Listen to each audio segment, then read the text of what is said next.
her a call again, and then she just added another phone number to the 13-year-old grandson who's possibly with the daughter. Step out with this. 2412. Veteran crisis hotline's calling in, so they have a female veteran off her medication. She's over at the safe haven. Detective 12, take a check that one out. 6 Rumble, 2 point start, take your shots. Office still stands for time? No. Offender in custody?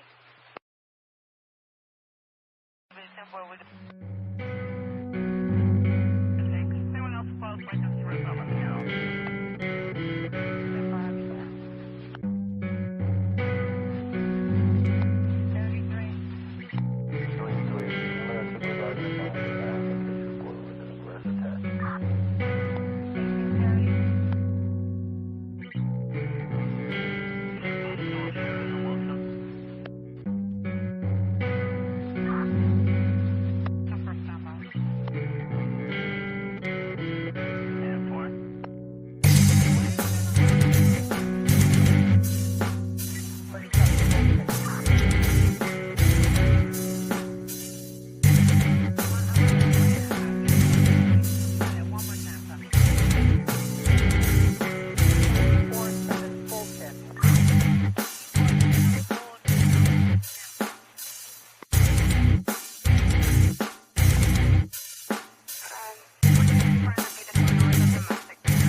Yeah,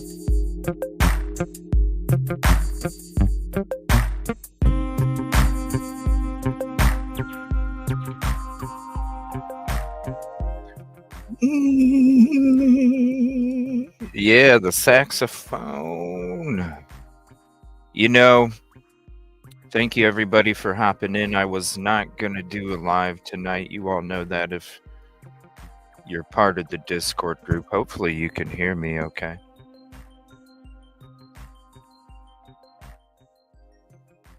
I just kind of threw everything together. I wasn't going to go live. I was exhausted today. Got a lot of footage.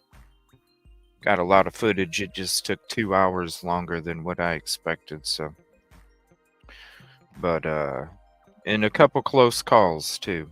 Pretty interesting shit, but that's what happens when you're out there, you know? Yeah, a couple close calls. One of them, I think it's on the drone.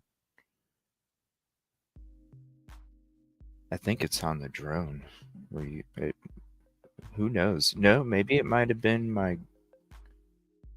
video. We'll see. I'll have to look at it. I got it all loaded. I just never went through it. Shout out Murder Metal Mayhem dropped the video that we had today when I came over to his channel. And we sat down and had a little conversation. So shout out Murder Metal Mayhem for that. Appreciate you. And if you're not sub, definitely go sub. I'll be dropping the link here shortly. Kib Kitty #1, thank you. Thank you for joining the last minute live. I kept seeing y'all talk about this UK documentary and Rosee. You know, I was talking to her because I was going to go live tonight. And then when I got back, it was so late. I literally left at, I think, what time I think it was like 9:30 in the morning. Got back at about 8. It was a long fucking day. It was a long fucking day. Hot as shit, too. It was like low 80s or something and sticky as shit. It was like, man. It was. Then you're trying to wear clothes, right? Then you're trying to wear clothes that, you know, you don't get all cut up from those sharp ass bushes and shit. So you're wearing like clothes, hoodie and shit, so you're not getting all scratched up and poked and all this other shit. And it's like long day. And then that drive is like, you know. So I was like, man, but you all kept talking about this documentary. I'm like, fuck it, let's get on. Nina, ticket 2, thank you. So sorry it's last minute. I wasn't even going to go live tonight, but we are here for a little while. Caddy, ticket #3, golden ticket, thank you. Appreciate you. Bianca, ticket #4, my new glasses will be here in about an hour. Nice. I need to get a pair myself. A new pair. Diana, ticket 7. It's crazy. It's like I barely needed them, and all of a sudden it's like, shit, if you want to read something, you better be wearing them. What's up, D. Marie? Thank you for hopping in. Appreciate you. Look at all those hearts. Appreciate you. What's up, Mishy girl? Good evening. Thank you for hopping in. I just love this place. What's up, 49er girl? We love you being here. For sure. Long time, too. Nina Kelly, ticket 11. Thank you. Yeah, for a long time. Hopefully you guys can hear me okay. What's up, collateral damage? I don't know. Is it loud and clear? Hopefully. Does it sound better than the other mic that I had? Because it was horrible, man. I had to literally, I mean, it's a great mic, but when I had to use it, this is why I had to sit in Idaho. This is why when I was in Idaho, you didn't really see me on camera. I literally had to sit like this, okay, to talk.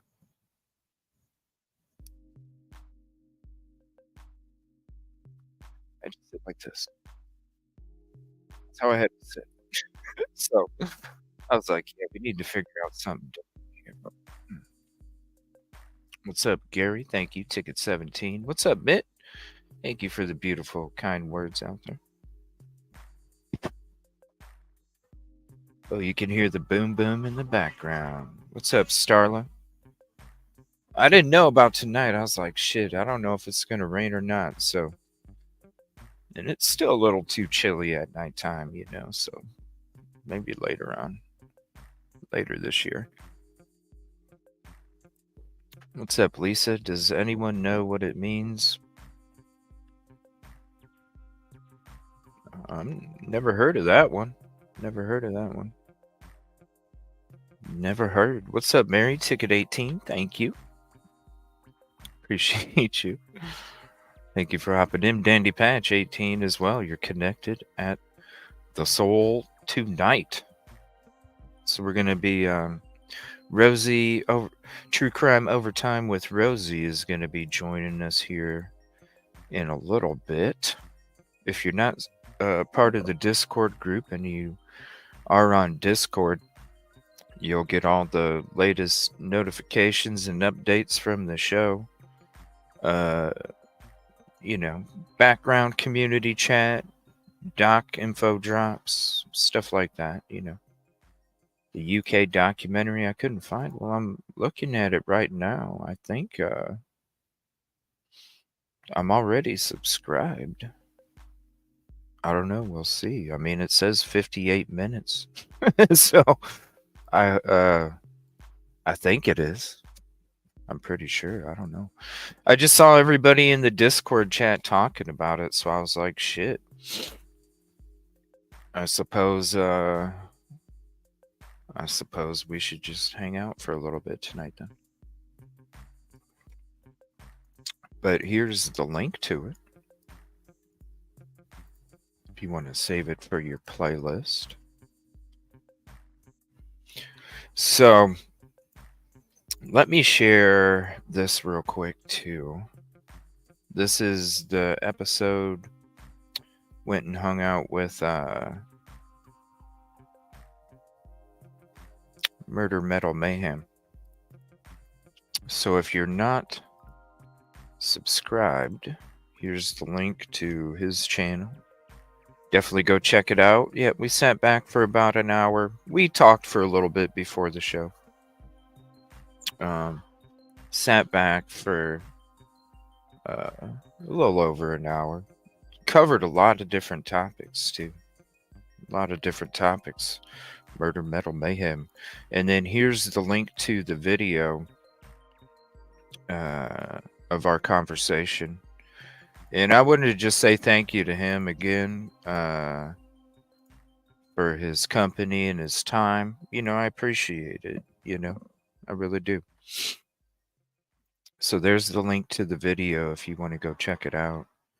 And yeah, he does great work. I appreciate all the hard work and the efforts that he does out there for the true crime community, for real. You got, just like the yin and the yang, you got some Karens out there. It is what it is. You know what I mean? You know what I mean? It is what it is. Outcast said roses smell like poo. It's true. It is very true. They do smell like shit. You can call out your ticket number. Your ticket number is the thumbs up that you have for the show. So if you're not familiar with it, that's what everybody refers to as their ticket number. So if you do hit like and we earned it, then just tell us what ticket number it was and we'll shout you out. Boom, boom in the background because we're here to serve you. You know what? Don't you love it though? Oh, it's all good, Rosee. Her computer's spinning. We're not going to start without Rosee. No, we're not going to. So let me let's get into something else because I'm not doing it without Rosee. We're gonna wait.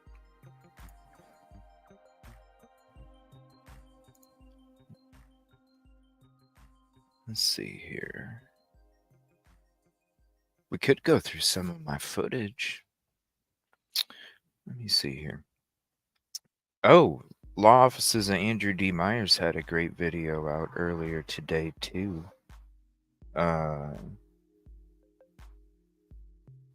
Just more questions to scheduling disputes, calls it elusive closure, which it's true. As the court, hell, Bill Thompson, you had December 1st and now all of a sudden it's September. You know what I mean? Now it's September. So there's the link to their channel. If you're not sub, definitely go sub. And here's the link to that video too, with the scheduling disputes. So here, hold on. Let's check it out just in case.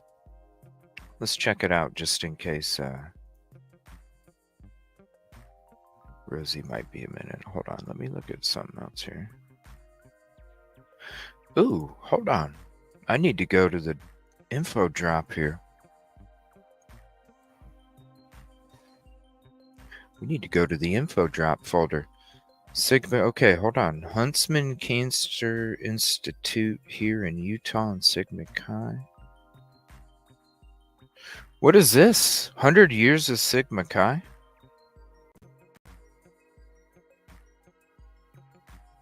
What's going on with that?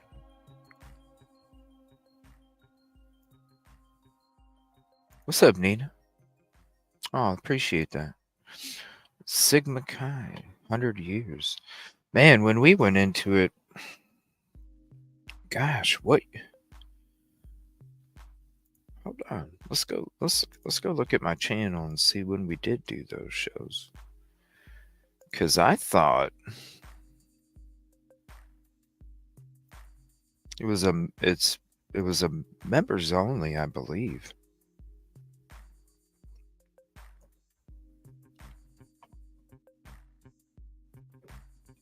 Let me see here.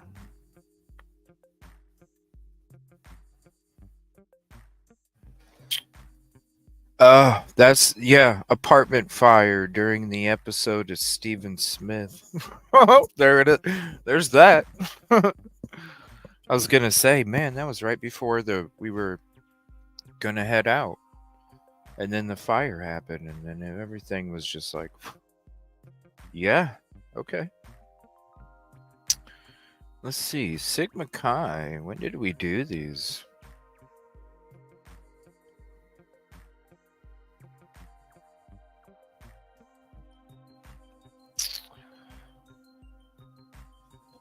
I could have swore they were members only.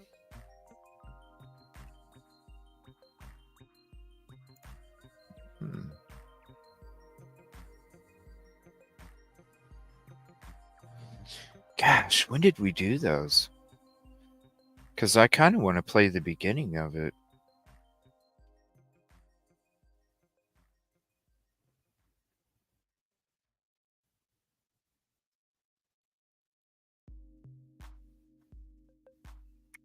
Just 1 second. I'm scrolling through all these videos here.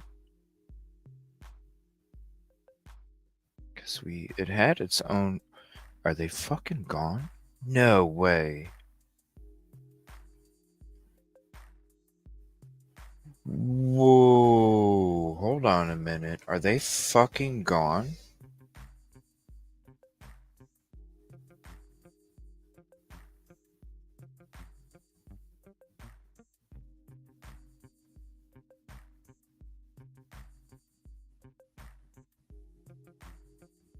Because they had it had its own thumbnail.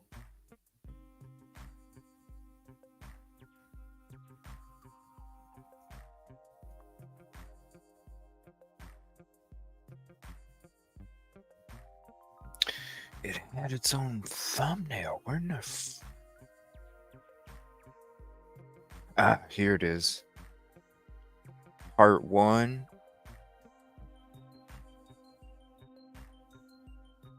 And part 2.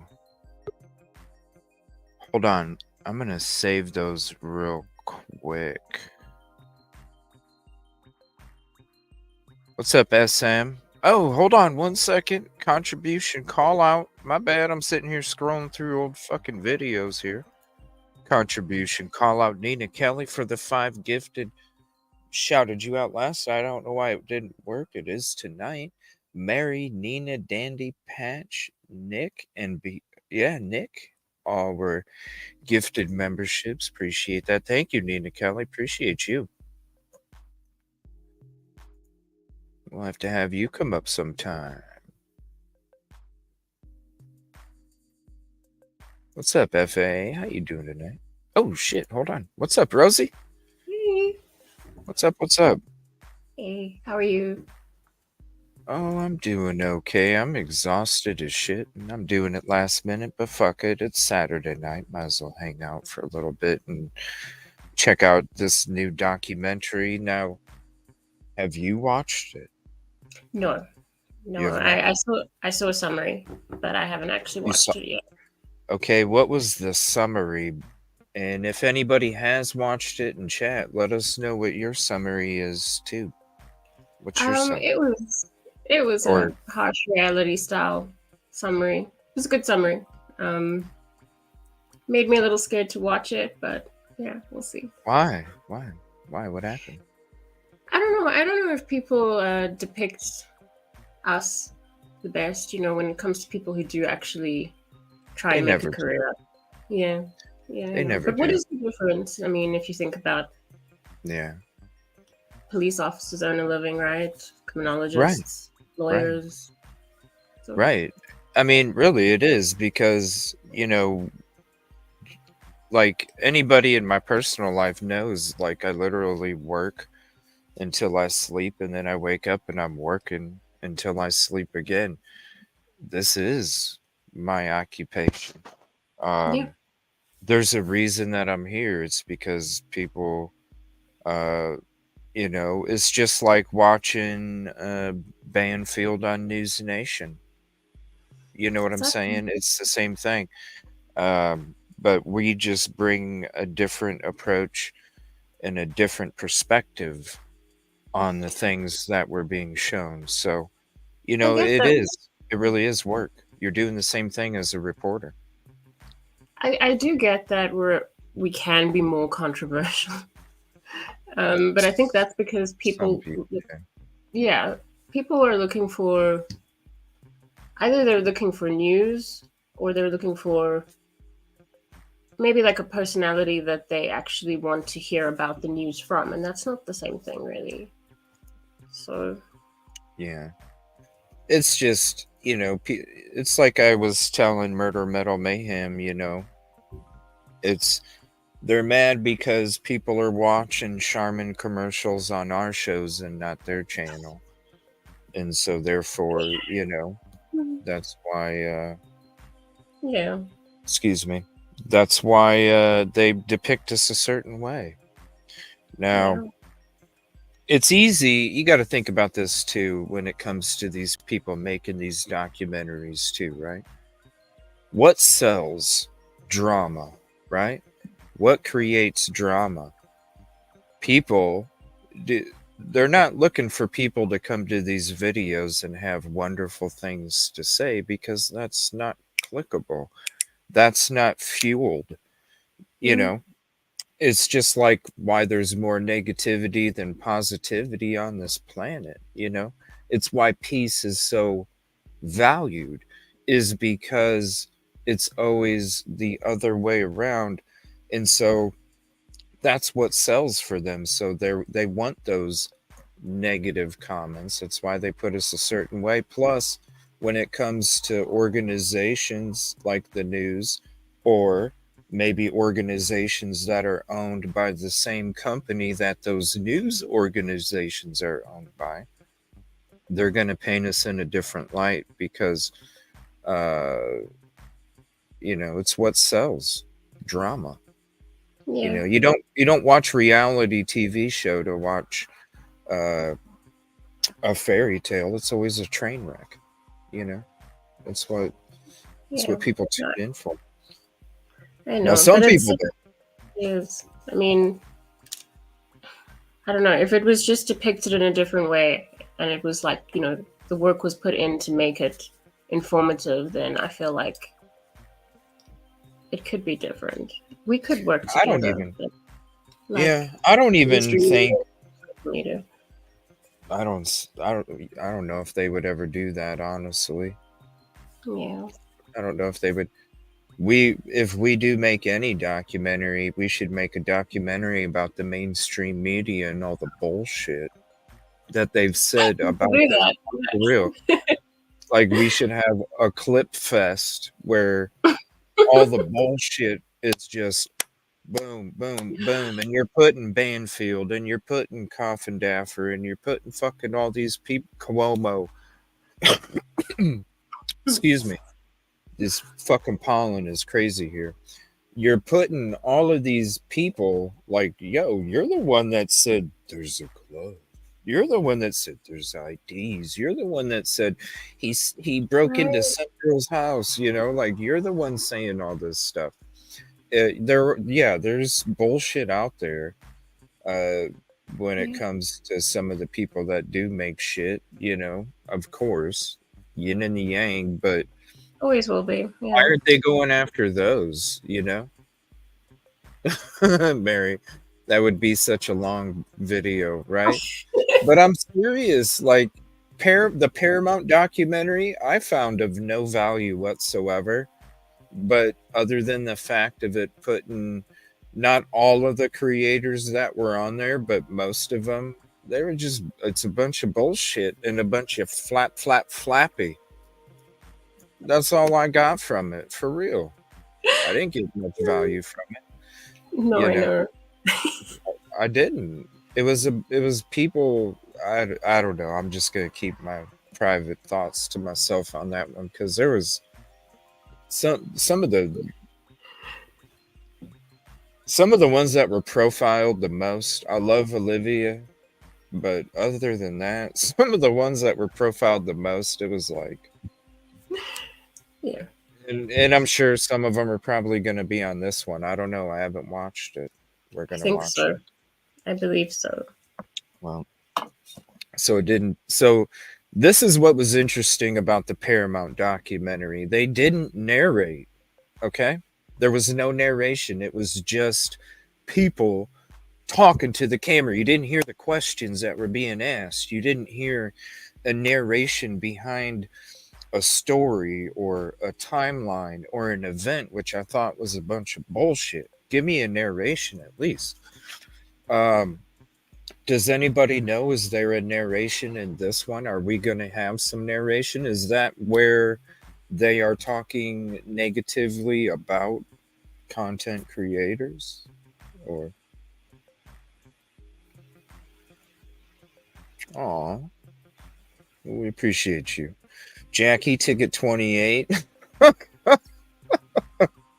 That shit was crazy. That was a conversation last night. I Oh, watched today. right?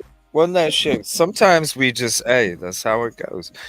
It's I just want to say that I cannot ride a bike. I don't know how to. You don't know how to? It's all good. What's I up? never learned. Good night. Appreciate you. No, it's all good. No, we were just, sometimes, when, even with Silky, sometimes we're just driving down that info highway, and we just, we start getting the little ridges in the, oh, hey, oh yeah, we got to get back on the road, but that's what the show is. It's on That the was fly. Doug's fault. It's That was passion. definitely Doug's fault, not your fault. Came across a document that there may have been 2 incidents that happened in 11. Yeah, there was right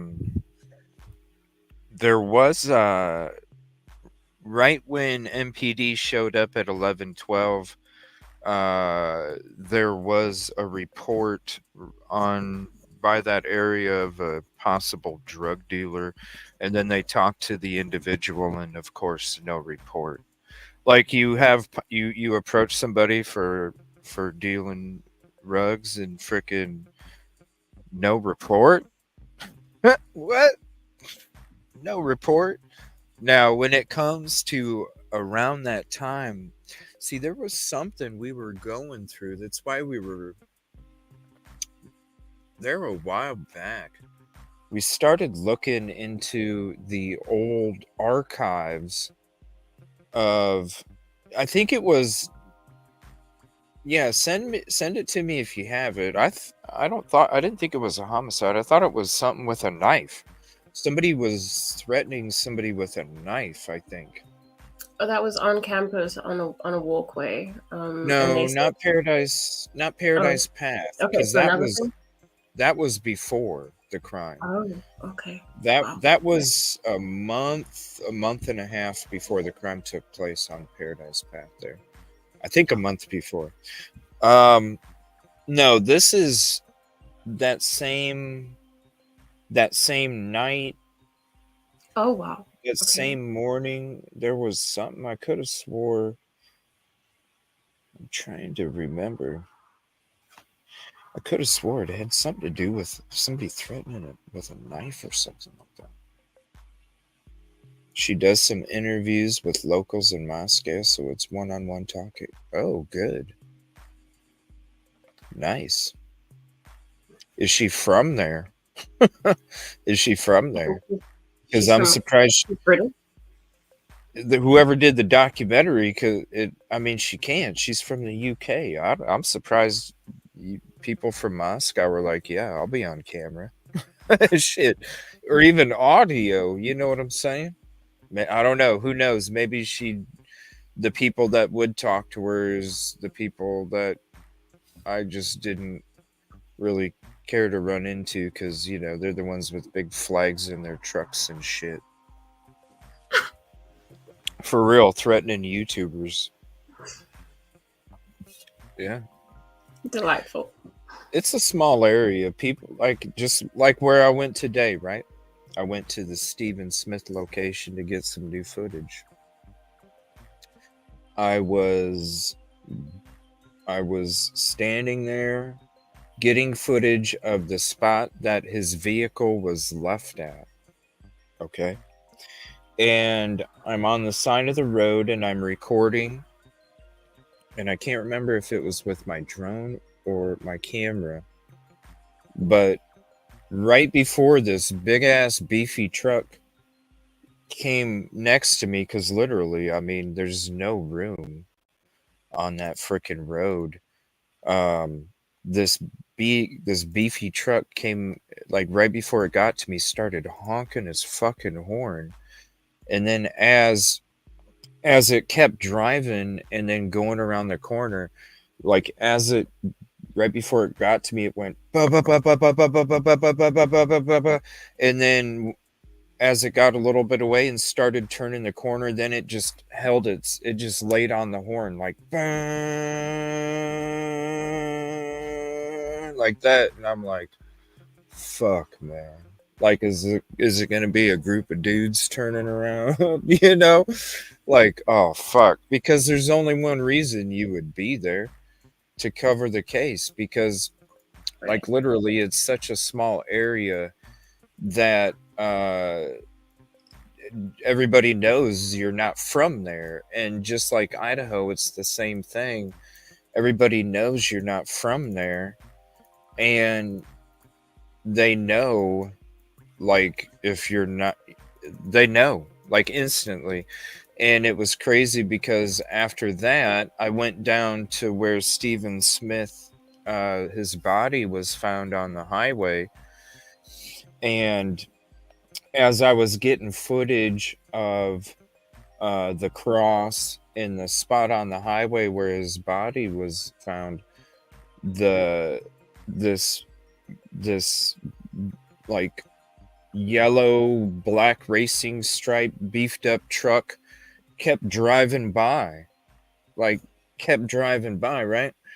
And so after I got done getting footage, I packed up everything and I started to head in the direction, because where the main suspects now are, the dad Daryl, which is the one that told on his son, and the son's friend, which are the ones that are the main characters of interest when it comes to what took place. That's where that truck was at as I drove by their house. It was the dad that was driving by me continuously as I was getting footage at the location where Stephen Smith was found. So, yeah, people, they know Moscow's the same way. So I'm surprised that they got people to talk on camera. That's Yeah, crazy. that's really intimidating. I mean, Yeah, it is. Yeah, it's as soon as somebody noticed me getting foot honk their horn, because I mean I'll show you guys the road. I'm not going to show you the real footage tonight, just for time purposes. But this is the road right here, and I was literally standing right around here or right over here. But it was right here, I believe. I was standing right here on the side of the road in this truck. So I'm standing like right here, just a few feet away from the road, and this beefed up truck right before it gets to me starts going dut, dut, dut, dut, dut, dut, dut. And then you can see this road right here as it starts right where it curves around. Right before that is where it just started laying on the fucking horn the whole time going and that's when I knew, all right, they know I'm here. that was They just know I'm here. So when it came to these trucks driving by and all this shit, uh, I already knew. You know, the shit happens everywhere that I go. Uh, you know, except for Idaho, because I had the university gear, so I blended in just fine. Steve said they're gonna get dragged to trial. I hope not. But you know what's been going on? I don't know why they blame. I don't know why they blame Ann Taylor. I don't know Because either. why do you know get what blame the prosecution, which you probably can't because she's saying, look, in the last court hearing, I know I'm sure they're having just as much hard of a time as we are trying to get the rest of the information because, you know, of course they want to look at the evidence that we have that they've given us, and they want to come to the conclusion that Koberger is the one that committed the crime because they're charging him. But when she looks at the same evidence that they have, my whole team's been going over it and going over it and going over it, and we don't even see how you even got the connection to the Yeah. client. So based off the same evidence, so that just tells me shit's sealed. Shit is obviously sealed for a reason because there's other agencies that are controlling that information, and therefore you're not able to get your hands on it because it could be really, if you think about it, it's not too hard to fathom that it could be some new technology that the higher agency doesn't want out there because when ISP couldn't get nothing, Orthram couldn't get nothing. You look at the sample alone, you know, the strength of the sample, number one, and then the amount of the sample and the amount of tests that you have to do. So it's like all of these different things. And then when the FBI takes over, to me, that's like, yo, uh, they got technology that they don't want to share yet. And the sad thing is somebody that was presumed guilty of the crime ended up getting off because in a prior case because they didn't want to hand over the technology that showed how they connected the individual and the client. You know, the defendant was set free because it's like, okay, well, you just gave us a tip with the piece of paper as evidence. That's not good enough for a jury. And unfortunately, they had to say, sorry, we can't let that information out. And so Yeah. I think it's going to be the same thing here. I think it's going to be the same thing. Sorry, we can't let the information out. Bill Thompson's been expecting this whole time that he's going to get it as well, but sorry, buddy, you can keep hoping. It just ain't going to happen. Yeah. I've been saying it for 5 months. They're not gonna get it. Yeah, but I mean, how can they work with something that they don't know what it is? I mean, I get what you're saying, but it's like just, being blind and trying to do your job. Like, you don't understand what you're working with because it's too new or something. I don't know. Well, when you come from an area where you're so cocky, I mean, look at the way the MPD acted towards the ladies on body cam, towards the dudes, you know what I mean? Like, cocky as shit. And when it came to it, they were too big for their fucking britches, because when real shit took place, that wasn't a Ponzi scheme fucking underage alcohol task force that you automatically 2/3 of the time win. I mean, fuck, that's you win no matter what. So where's the loss? There is no loss 2/3. And then when they had a real crime, they like Lanyard said, as soon as I pulled up, I could tell that we weren't going to be able to handle this. So we had to call ISP. As soon as they pulled up, they didn't even have to walk into the damn crime scene. As soon as they pulled up and saw the amount of people that were there, he knew then. And you're telling me 5 officers couldn't handle 50 people? So how many was it? Tons. Surely much more than 50. I mean, if you think about the amount of people that were just passing by and stopped to see why other people were there as well. Yep. Then Hex tank shortly after. I know. I thought I saw him still wearing the Hex hat still. Yeah, it's just. Well, he worked for him, or works.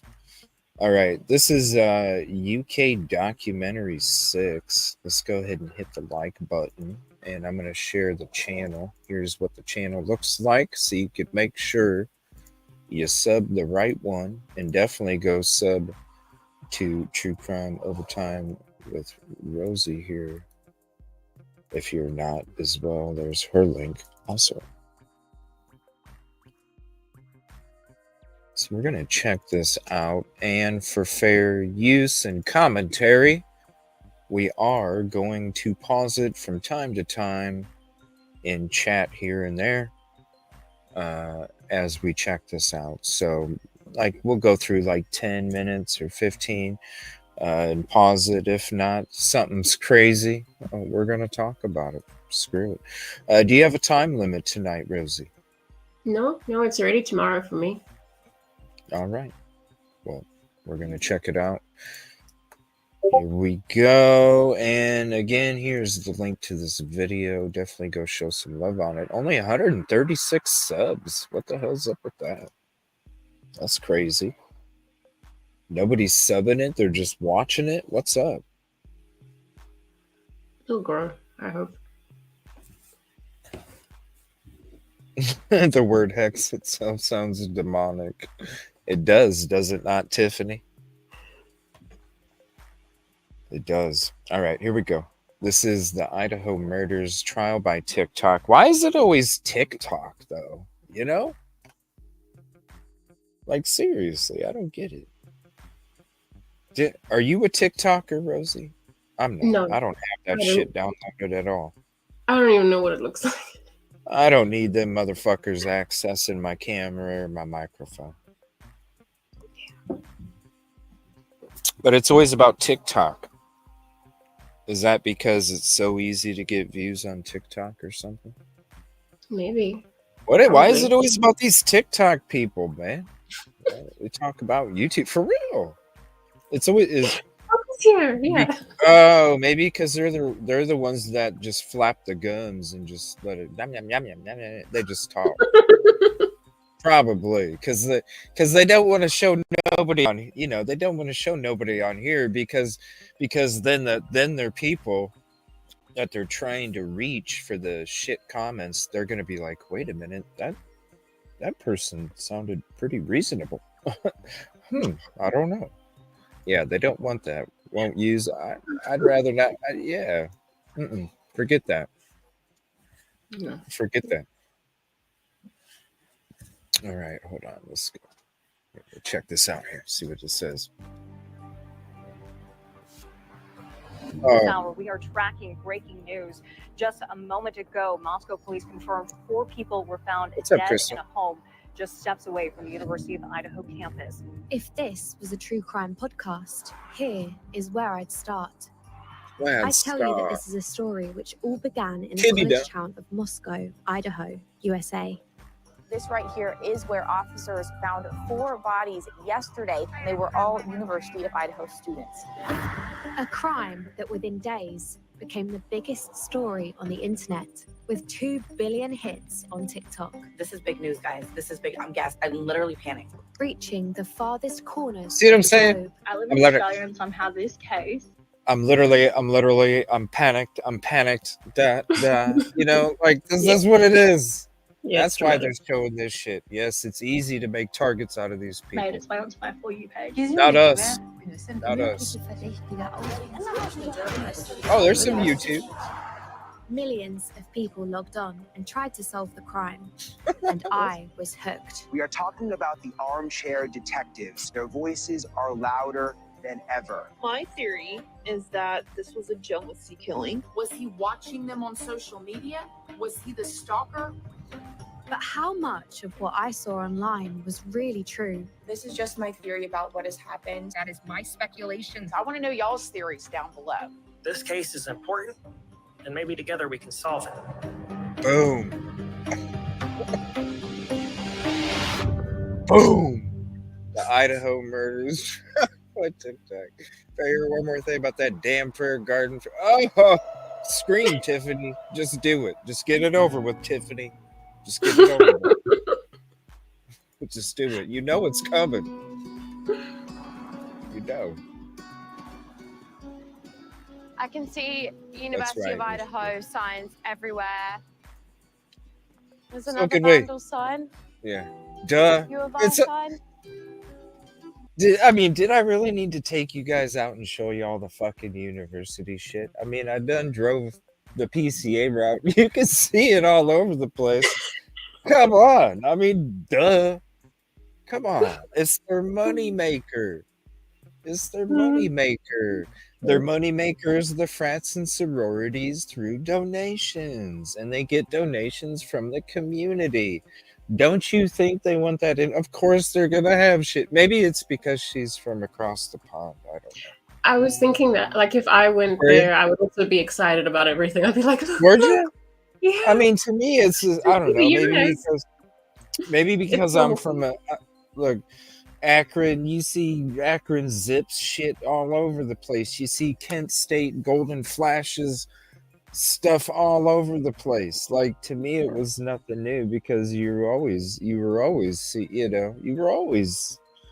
around it. So that's a good point. Maybe if you're not always around that kind of atmosphere, because any college town, in the United States, whether it's small or big, is going to have the decor of the home, university. And this is what's so important when it comes to the influence, because you guys have to remember this influence of how important it is of there to be a university there goes all the way back to before Idaho was made a state. And they created the University of Idaho in order to keep the panhandle from going to Washington or Montana or Oregon. And so they actually created the University of Idaho 3 years before Idaho became a real state. And that is why it's so important That's why they've had so much influence, because the influence started from before the Idaho was a state. Because if they don't have the University of Idaho Vandals, they don't have the Panhandle. Point Yeah, so blank. it's that dependence. Is the town depending on the university, or is the university depending on the town? The university doesn't depend on the town. Yeah. No, the town depends on the university. And that's a fact, even from Steve G. Yeah. He said, I don't want Moscow to fall apart, but somebody needs to start talking. Somebody needs to speak up. And he knows. It would fall apart. You know, you think about the way, you know, anybody knows here in the U.S. knows the economy, and you think you lose 12,000 students. You know, you lose 12,000 students in a 20,000 some population town. Those 20,000 some population that doesn't go to the university is the one running the sports bars and the eateries and the clothing shops and the laundromats and all of these other things. And if they don't have that continual flow of people coming in from one, you know, from a period to here to there, are they going to have these businesses anymore? Probably not. And then if you don't have businesses, then what happens? People lose their businesses. They also lose their homes, and then they have to move somewhere else. They have to start over. Accommodation as well. Not only businesses, just places for students to live, right? Yeah. And it was a ghost town before the university, and it will be a ghost town if the university didn't exist again. It's just how it is. So, and they know that. They know that. That's why a lot of the influence is the way it is, because they fucking know. Yo. The dudes that have the shit tons of money, yeah, there's a couple of them that live here in the city, but most of them are up in those hills. They ain't fucking down here kicking it. And most of their money comes from sororities. And I mean, fuck. University of Idaho is gonna loan their land to Home Depot. Like, they're gonna use university land and lease it to Home Depot. Like, they run that fucking shit. Because the cities, like, what, like, for real, like, when have you guys ever heard? I mean, this was something that came out. When was it, you guys? It was like 4 or 5 months ago. Or it might have been our trip to Idaho. They're leasing some of their land to Home Depot so they can have a Home Depot, and then the local hardware stores getting pissed off because they're like, yo, they're gonna take our business. And President Green said, me and my wife will always be the local hardware store customers. Oh, wow. Okay. Yeah, right. Fucking, as long as you have Green and his wife, it's fine. Right. What a piece of shit. I'm sorry. Moscow is a small town in northern Idaho of 25,000 people. Half of them are students from the local university. It feels really strange to actually be here and walking down the main street of Moscow. It's so small and quaint, and it's got a lot of character. It's like really different to what I thought it would be. I've seen people do video walkthroughs of this town on TikTok, but actually being here is really, it's really strange. Yeah.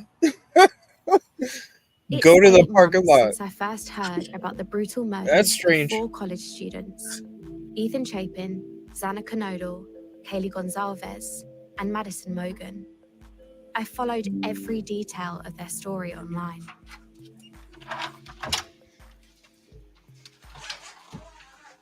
I bought so many t-shirts. No one needs this many t-shirts. That's me. Why have I done this? That's me. I always overpack. When you see that there's been a tragedy or there's a crime, and you see it on I always over prepare and I always overpack. Always. Because I'm always ready for any situation, no matter what situation comes up, because I always base my decisions off of thoughts and not emotion. Because when you base your decisions off emotion, you fuck up. So, good night, Amy. Huh? And then you run out of t-shirts. Yeah. That's right. You definitely could. You definitely could.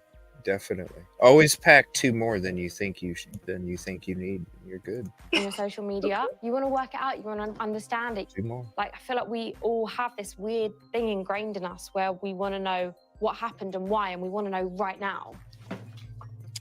I definitely think that the more you watch, the more obsessed you are, the more you think you might be able to solve a true crime. This is a case of 4 University of Idaho students and how they were murdered in Let's call I out would bullshit. be laying awake at night in bed on TikTok trying to get all the information I could.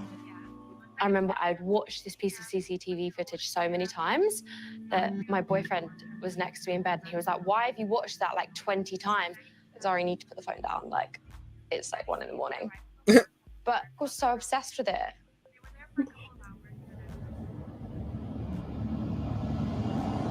Nope, Yo, not that, this Chappie. is so crazy what is happening right now. What started as a carefree night for these 4 college friends, Ethan and Zaina, were seen at the Sigma Chi House on the Idaho campus that night. On that same night, Kaylee and Madison were at a local bar from 10 p.m. to 1:30 a.m. They were inside this club here. Drinking, partying, having fun, letting loose before the holiday break. And then they walked that way. They got food and they went back to their house. Oh, it's creepy seeing this. All of the students were back in their home. Oh, it's creepy seeing this again. And then something happened to them. I'm just going back to when I was there. Yeah. You know, I see that shit, and then it like makes me remember like the shit that I would feel when I'm driving down Taylor and it's a trigger, yeah. King, and then I'm sitting at it's like, oh man, it's just crazy. There was something about this crime that put a global spotlight on the small town of Moscow. Oh, hell no, Caddy. Oh my gosh. Oh my gosh, Caddy. Shout out, Caddy. Community freeze.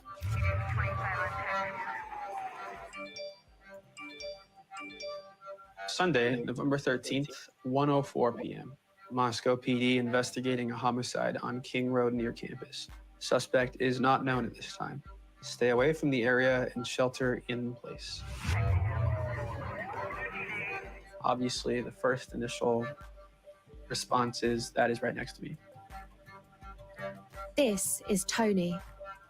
Tony was a neighbor of the 4 students and woke up to a crime scene on his doorstep. Tony? Dude, be careful, bro. Damn. The crime scene here at the home of the 4 University of Idaho students has been very active all day long. The whereabouts of the killer and the knife used are still unknown. So there would have been police cars this entire line, security vehicles, crime scene tape everywhere. So it was overwhelming. What was it like waking up on that first morning after the tragedy? It was really bad. Coming up that staircase, there would be a gazebo right here, like a tripod right here, people standing, lights right down on here. It was very grim. It was no longer a metaphorical spectacle. It quickly turned into something literal, right? You ascend into this just like a circus. It must have been really, really hard to kind of get to grips with what actually happened. And I didn't really get to fully process it living here. But now that I spent some time alone and I can look back on it, it was really heavy. So this is a spot that was otherwise innocent became sad. There's this sickening feeling of, oh my God, they're gone. All of the neighbors, residents, Okay, what walls are those? Because those walls ain't Enon's walls. Enon's walls are wood paneling. So what neighbor is this? Anybody know? Yeah, I don't know. Because to me, it looked like they were from Queen Road, but those ain't. I thought they had wood paneling. High ceilings, wood paneling. Maybe the other side? I don't know. Silky, are you working?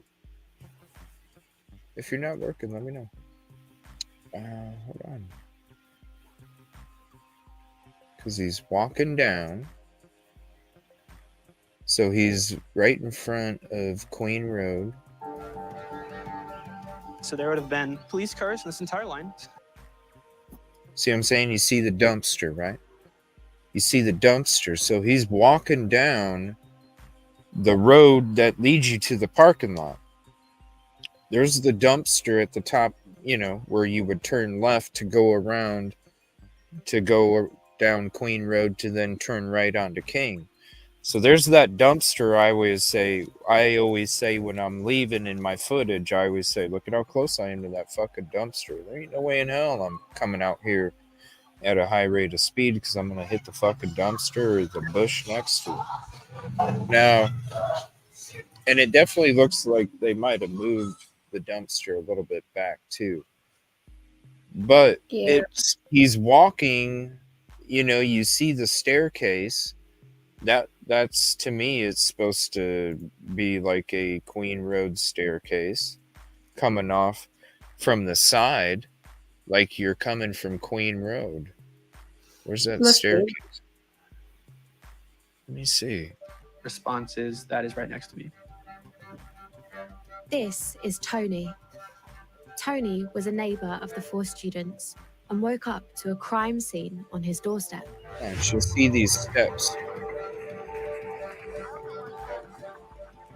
The crime scene here at the home of the 4 University of Idaho students has been very active all day long. The whereabouts of the killer and the knife used are still unknown. So there would have been police cars in this entire line, security vehicles, crime scene tape everywhere. So it was overwhelming. Okay, What was it like waking up on that first morning after the tragedy? It was really bad. Coming up that staircase, there would be a...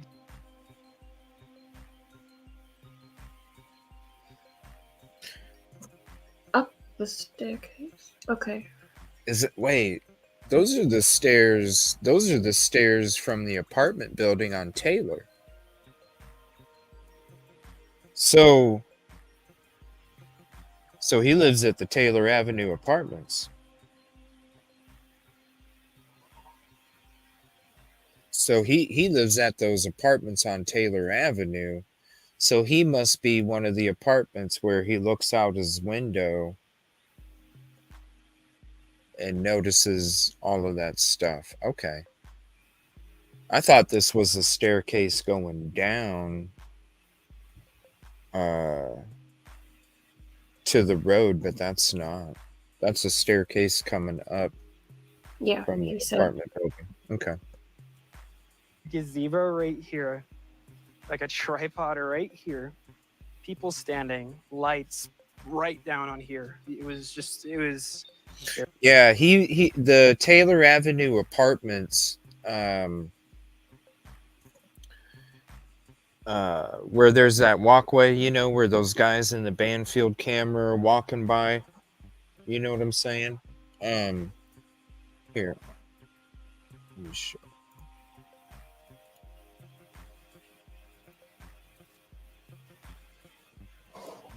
Right here. So there's some stairs right there, and then it's like a paved sidewalk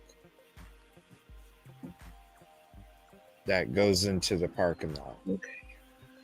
So it's right here. So he would have had probably like an apartment right here that looked back this way. So, but I'm thinking he's right around here because he said he looked out and you can see the pole right behind him.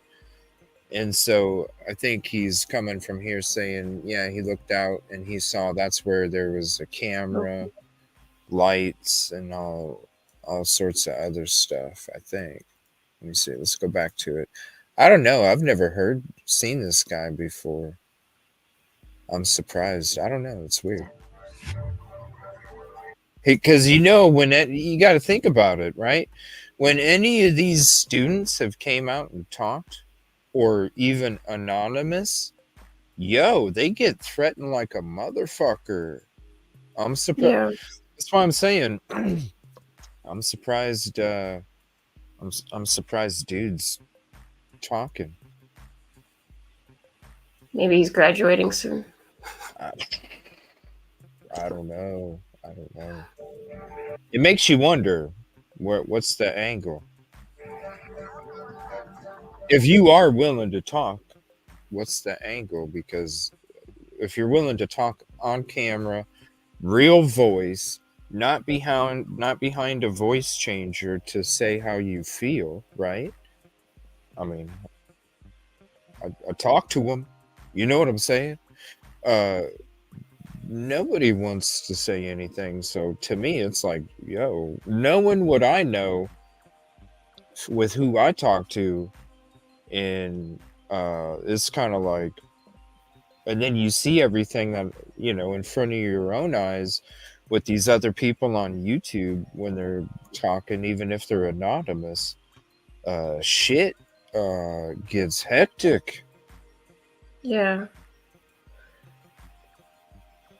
Even if News Nation's interviewing them. I don't know. It makes me wonder. After all this time, it's almost like when somebody speaks up after 2 years or a year and a half, you're kind of like, what's the angle now? You know what I mean? Like, what's the angle now? Why wouldn't you have done it before? There's been plenty of other people, and you saw that they're not comfortable to the point where they need a voice changer, and they don't even, which is cool. It's your comfort, right? Yeah. But at the same time, you've seen all these other people fucking, and then even those people where they thought they got, we found out, and no, it's the wrong guy, and this and that. You saw Jeremy, you saw all these other things, and it's like, what is your angle a year and a half later? Maybe he is like about to move or something. I don't know. You know what I mean? And then, like, even when we hear from people that were talking about their experience from there here on the show, and what they were talking about, what they were going through too, it's like, you already know. I didn't even have to live there and be a resident to experience that. So it makes me go, okay, a year and a half later, what's your angle? So we'll see. I don't know. We'll see. Silky, let me know if you're working. I didn't see if you were. I think she said she's working tomorrow. Oh, she's. Is she? I think. I don't know. You're working, Silky, or not? Tomorrow. Well, I don't know why I'm speaking to Silky. Sorry. I think I saw her reply that she's working tomorrow. So, sorry, I don't have my normal setup here. Let me see if I can see. So I'm kind of. I even forgot the thing that holds my phone for a secondary chat in case I do end up missing something. But yeah, that I've even forgot that. So I wasn't. I could have sworn I brought it with. What happens if I click on it? Nothing. Here we go. No. But yeah, no disguise, voice changer, giving a little tea, right? What's your angle, bro? What's your angle? Tony. Is your uncle, does he work for the MPD? Right? Does your uncle work for Moscow Police Department? That would be interesting, wouldn't it? Watch, his uncle works for MPD. As a neighbor For real? 4 students and woke up to a crime scene. You know what I'm saying? Like, shit, there's a bunch of shit that like, we ain't got it. yeah, we need to get this narrative back on the gravy train, baby, like we had it the first month, first 2 months. Guilty as shit. I remember when I read the damn PCA and I was like, damn, he looks like he could commit this crime. I was so sucked into it back then, that first month and some. Really? Yeah. Yep. Until middle of January, end of January, and then I'm like, shit don't make sense, yo. It didn't make sense when I read it. I even said when I read the PCA when it came out, there's so many damn holes. There's so many damn holes with this shit. So what specifically changed your mind then? Because this was at a period when I would get home and I had like 20 minutes to get ready to hit live on the show from when I got home from work. And so I wasn't able to go through anything. I wasn't able to work on information. I wasn't able to go through fact checking things. I wasn't able to do any of that shit. And so that was from a time period before the Idaho4 case came out. That was a time period for me when I was like, yo, I only watch News Nation because they're the only ones that ain't bullshitting. And so when you mix me beginning of me doing the show, and literally I have to trust the News Nation or whoever, you know what I mean, as I'm discussing different things. When I started to see the PCA and I started to see what the fuck is this shit, and then I'm hearing all the shit that's coming out, and then when you hear that the ID cards, the ID was in a glove in a box in his closet in PA, or oh, it's one of the victims, and then after you hear no, there's no connection there, okay, let me start looking into this shit here on my own. And then as you start looking into things, then you start thinking, well, maybe this is connected, maybe this has something to do with it.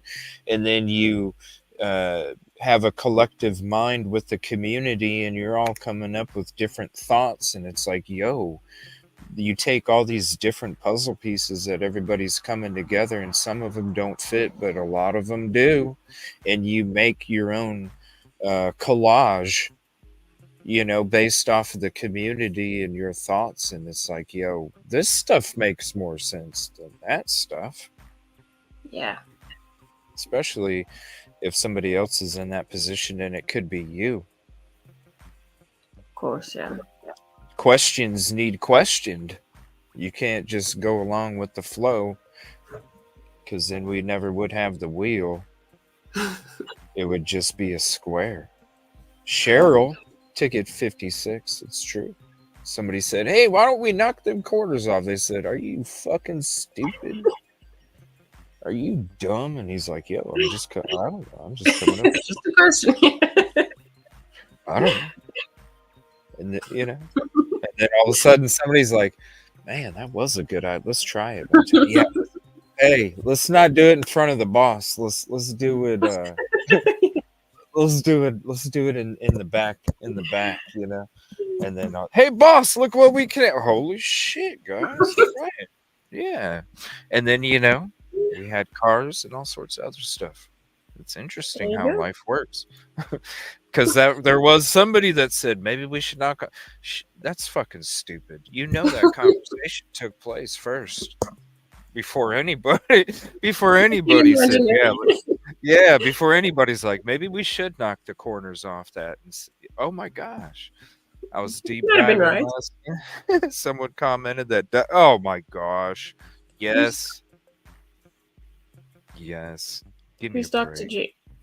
The guy that comes up with all the profiles. What's his name? Grande or whatever. What's that? Oh, Dr. Grande or Dr. I from think. Dr. G Explains? Dr. G Explains is a good channel. So is Dr. Grande. Is that? though. Wait. Oh. There's two. Because people call him Dr. G too. So. There's two. Yeah. They're both really nice channels.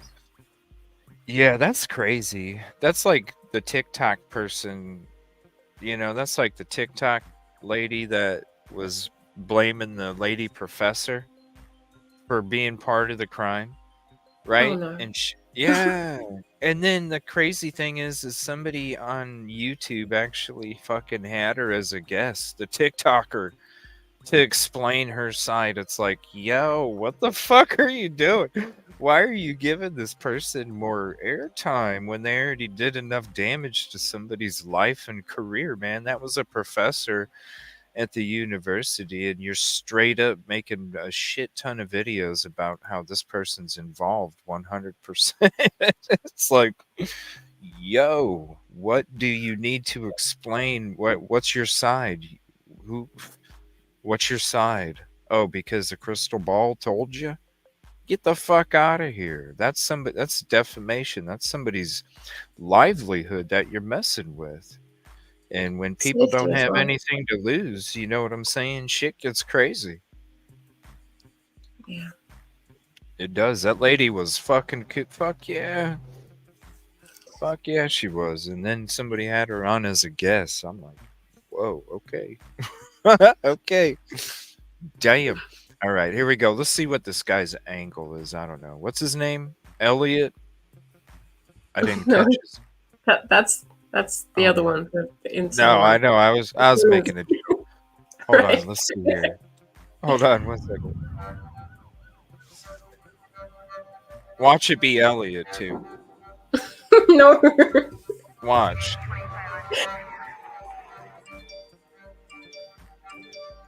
Sunday, November 13th, 1:04 p.m. Moscow PD investigating a homicide on King Road near campus. Suspect is not known at this time. Stay away from the area and shelter in place. Obviously, the first initial response is that is right next to me.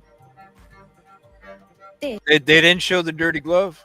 Tony was a neighbor of the 4 students. Tony. And woke up to a crime scene on his doorstep. Tony.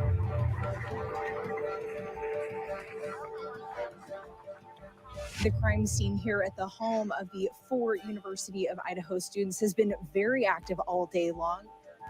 The whereabouts of the killer and the knife used are still unknown. So there would have been police cars this entire line, security vehicles, crime scene tape everywhere. It was overwhelming. What was it like waking up on that first morning after the tragedy? It was really bad. Coming up that staircase, there would be a gazebo right here, like a tripod right here, people standing, lights right down on here. It was very grim. It was no longer a metaphorical spectacle. It quickly turned into something literal, right? What time did he fucking wake up if he already saw news crews, a canopy to protect the news crew from weather, and lights for the news crew for reporting on scene, for the reporter, the lighting? A lot of people have a bit of time missing. What the hell, bro? What time would you go straight from waking up to looking out your window and seeing all this? What time did you wake up? 4? Like what? What time did you wake up, dude? You ascend into this just... Where's your angle? It must have been really, really hard to kind of get to grips with what actually happened. And I didn't really get to fully process it living here. But now that I spent some time alone and I can look back on it, it was really heavy. There's a reason he's not Spot that using was a otherwise voice innocent changer and became being anonymous. sad. There's this sickening feeling of, oh my God, they're gone. All of the neighbors, residents, roommates are standing outside. They're just standing. I'm getting a weird vibe. That's it. Some people standing outside just to get a sense of safety. But I know some of them were standing outside wondering where their friends were. I'm getting a really weird vibe about this guy. Dude, is anybody getting a weird vibe? Yes or no about this dude? I don't know. I'm just getting a weird vibe from this fucking dude. I am. I think he's strange. I think we kind of have to see more, I guess. I don't know. Yeah, I know. I don't know. Weird. Getting a weird vibe. Getting a really weird vibe.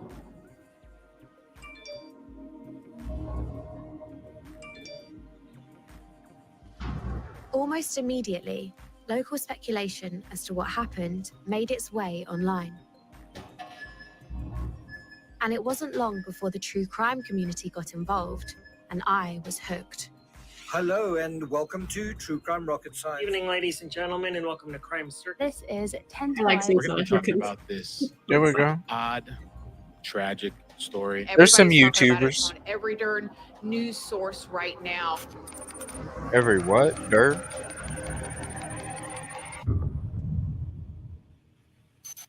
Jonathan Lee Riches investigates 4 college students, Moscow, Idaho. They were brutally stabbed to death inside their home in the middle of the night.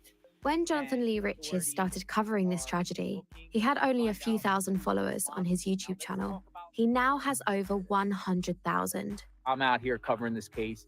Subscribe to my channel, hit the notification button. He travels nearly 3,000 miles from Florida to deep dive into every little bit of information that surfaces on this case.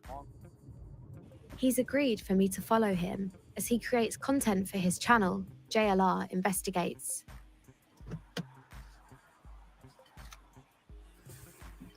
Oh, you're getting changed? Yeah, different outfit. How comes? You know, I like to keep it interesting, right? I don't like the same outfits. I feel like each one warrants a different shirt. How many other shirts and outfits do you have with you? See if you want. Yeah, show me. Please show me.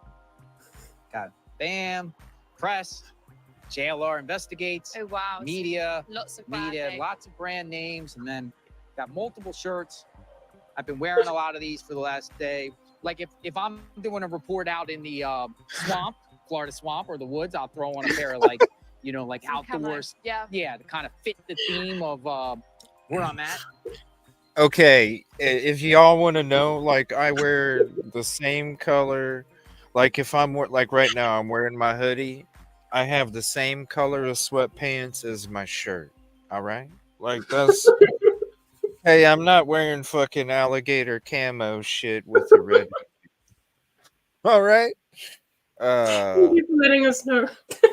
That's the first thing I saw. I was like, what kind of shorts are those with that shirt? And then I was like, oh yeah, you never see him from, you know what I mean? You never see him from the waist down or anything like that, you know, like up and down. So I was like, oh, okay, that makes sense. But I mean, damn, at least I color coordinate my shit.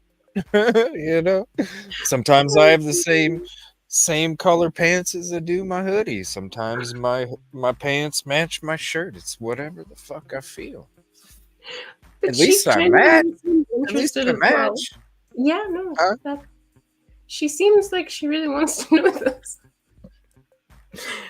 I'm just like, bro, you're gonna go meet somebody else. I don't know. I don't know.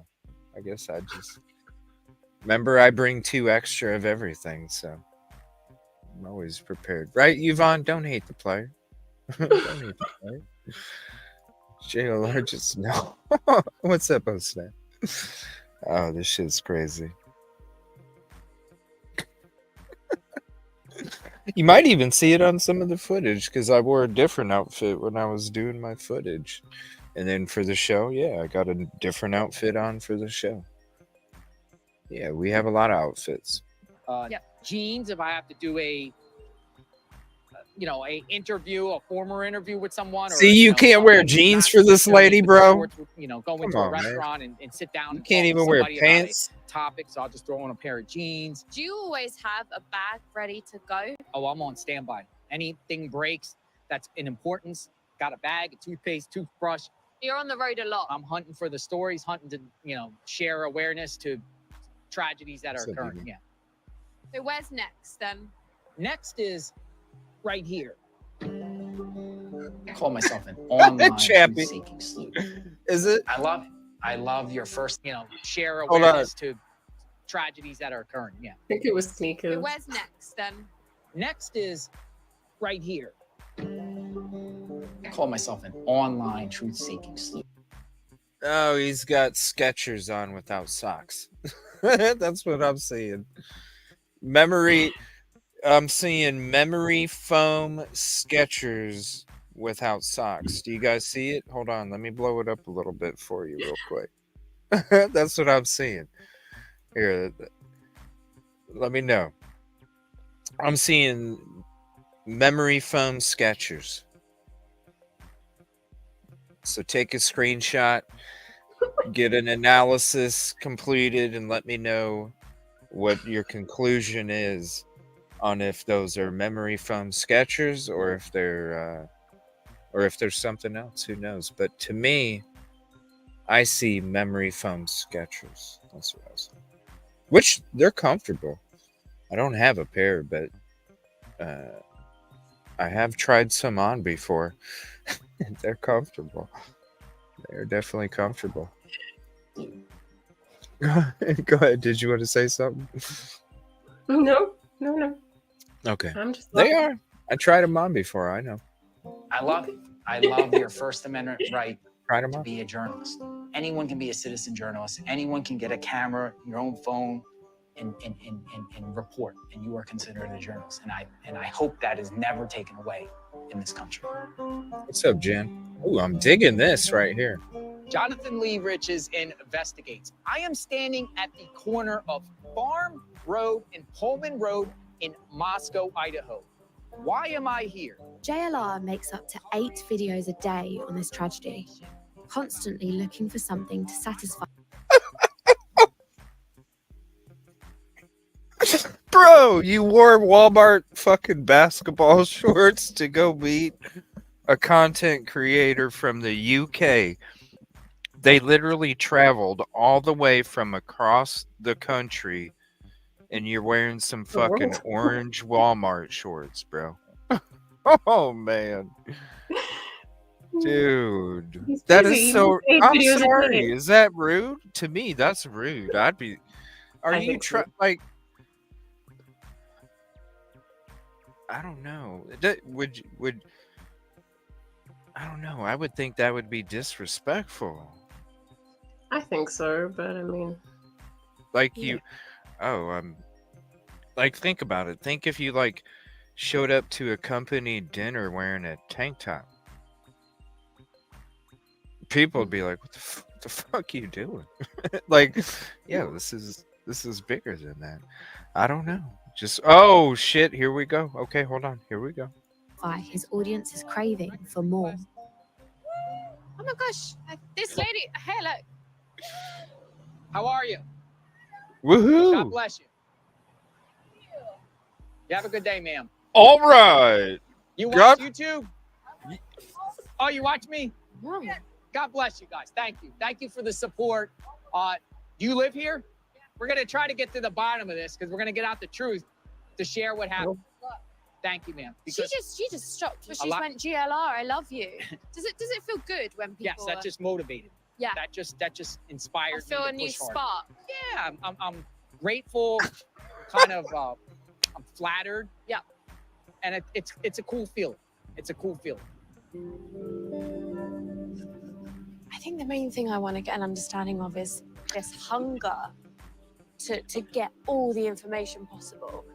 You know, what's incentivizing him to want to get right in the details of so many things and not trust the investigation to do its job?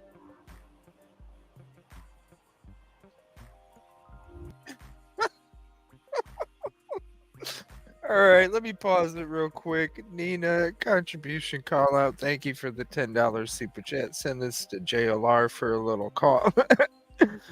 Uh-oh, be careful, Nina, because I might have a lawsuit coming. When you put some shit in there like that, I might have a lawsuit coming. You know, hey, look at all the lawsuits. It's crazy. Somebody said a long ass time ago, back when I started my show, they said, yeah, look up this guy. I was like, okay. I looked it up. I was like, what the fuck? Like, seriously, dude? Like, what the hell? Like, this is crazy shit. You just look it all up. I mean, shout out, dude's making it work. You know what I mean? Yeah. It's making it work. But damn. It's like, yo, my soul, I don't know. I got a different soul. You're good. You know? You're good. He paid her? Probably. I don't know. It's got to be quite a bit of money to travel from across the pond. You know? It's got to be pretty her expensive. or the Shit, person who was happy to see him in the car? no, her. Because the trip for me alone was fucking nuts. I can imagine what it Yeah. would be from somebody outside the country. I mean, for me, it was fucking nuts. I can't imagine. For real. Like, Like, I think I have to save like a year in advance. Although it's the UK, it's not as bad. right. It's Well, still, maybe. no, I don't know. I don't know how that shit, but it's like, damn. This is quite a bit. All right, here we go. Mine was last minute though too. Because when I saw the FBI came on Halloween, literally that night, I was like, okay, I need to think about leaving like right now. That's why I put my fear of flying past me and just got the fuck out there. Because I'm like, hey, I ain't got no choice. I have to do it. Suck it up, Buttercup. For real. This right here is where Shit was officers scary. found 4 What's up, bodies Brett? yesterday. We Scary. now know the names of those 4 students. 20-year-old Ethan Chapin from What? Conway, Washington, 21-year-old Madison Mogan from Coeur d'Alene, 21-year-old Kaylee Gon. Hold on one second. Jackie, I'm sorry. What the fuck? How in the hell does that happen? The hell? Husband and daughter left you and are on the beach and you're stuck at home? Are you sick? What happened? You can vent all you want, but damn. sorry. Yeah, sorry about that. But are you not feeling good or something? Is that why? Like, damn, prayers. Shit. That's not good news. On calves from Rathdrum, Idaho, and 20-year-old Dana Kernodle from Avondale, Arizona, and they were all University of Idaho students. We've watched this memorial grow all day long. Students dropping off flowers and stuffed animals, remembering the 4 young lives that were lost. And there's still a lot of unanswered questions tonight, like how this happened and why. As vigils appear across Moscow, people on social media all over the world post tributes to the victims online.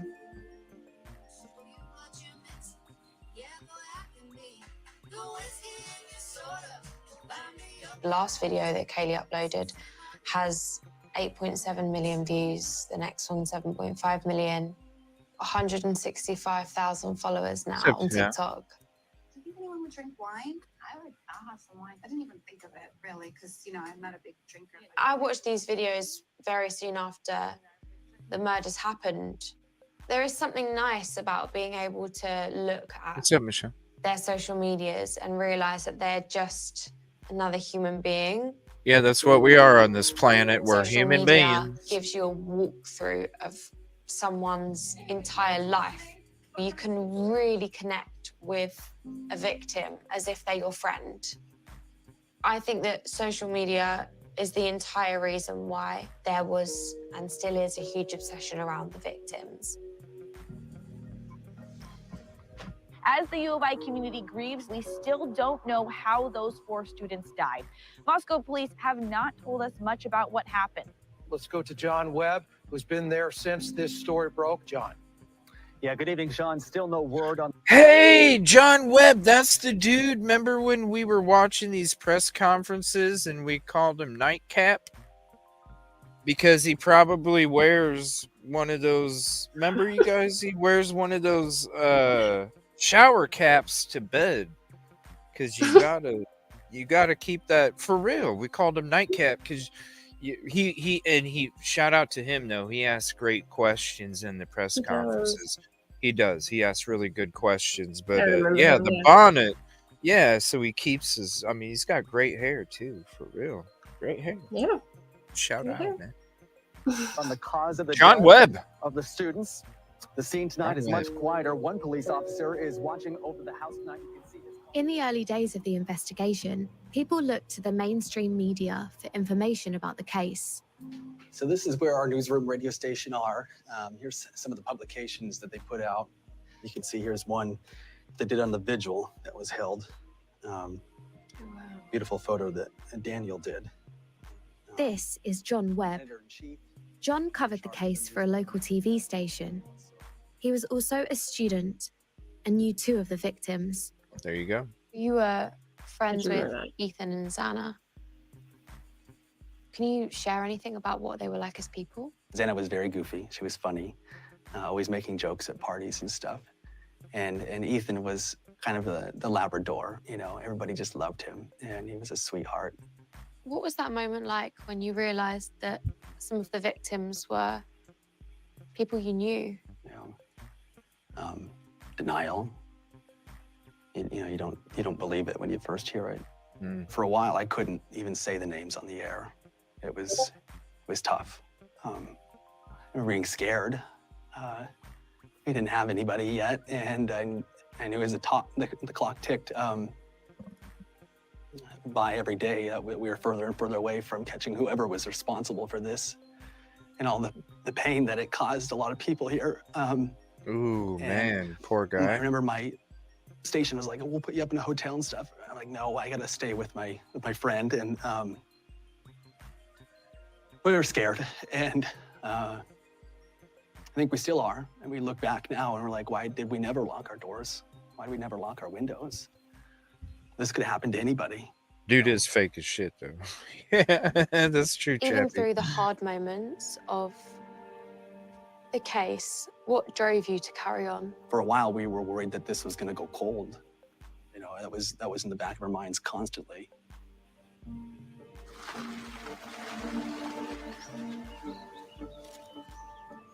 Still no arrest Oh, and no thank you, suspect. Michelle. This community is small. They're on edge. There is a maniacal quadruple murderer out there. There are University of Idaho students, their families, and the greater Moscow community, many of which are still concerned for their safety. It makes sense why he asked those questions To now. try and see if anybody would talk.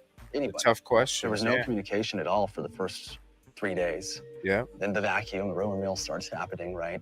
That is when the online sleuth started to begin. Who did it? Who is responsible? What happened? I marked up the map so you could see all the possible routes that the intruder may have taken when he left the residence. It appears to be blood on what looks like a cabinet. We're gonna do a little walkthrough of the house here. Preface this, but this is not my footage. I got it off the internet. Yeah, Anchorman. Yeah.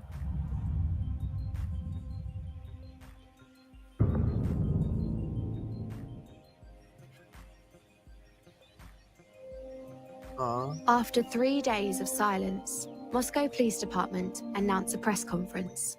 We are going to be covering the Moscow Police Sorry, Department's Jackie. press conference. Moscow police are holding a press conference in half an hour.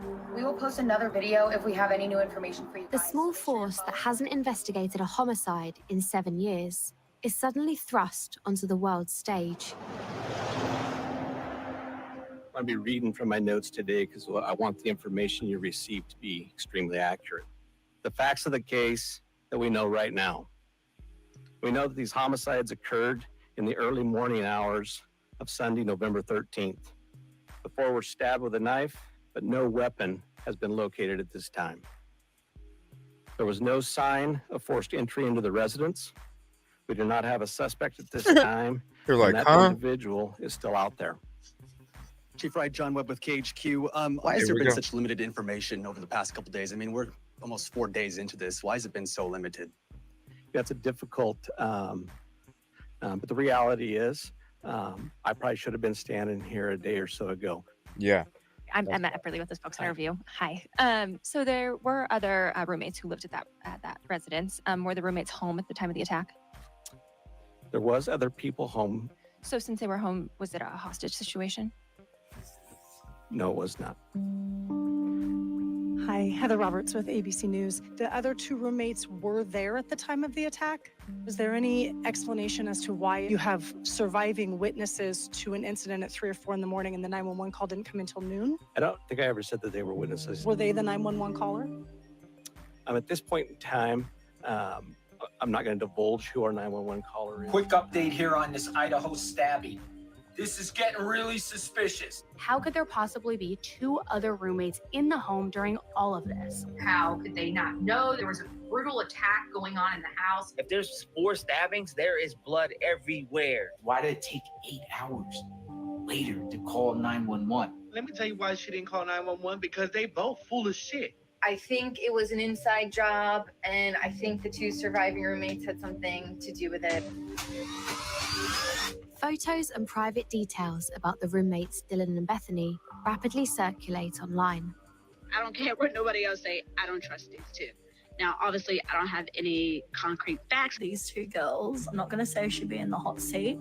I would be combing their socials. These are public pictures that she posted on her own social media profile that is public still. I'm going to share. Check it out. They were texting one another during the murders. Text during a murder? The 2 surviving roommates, Dylan and Bethany, are forced into hiding.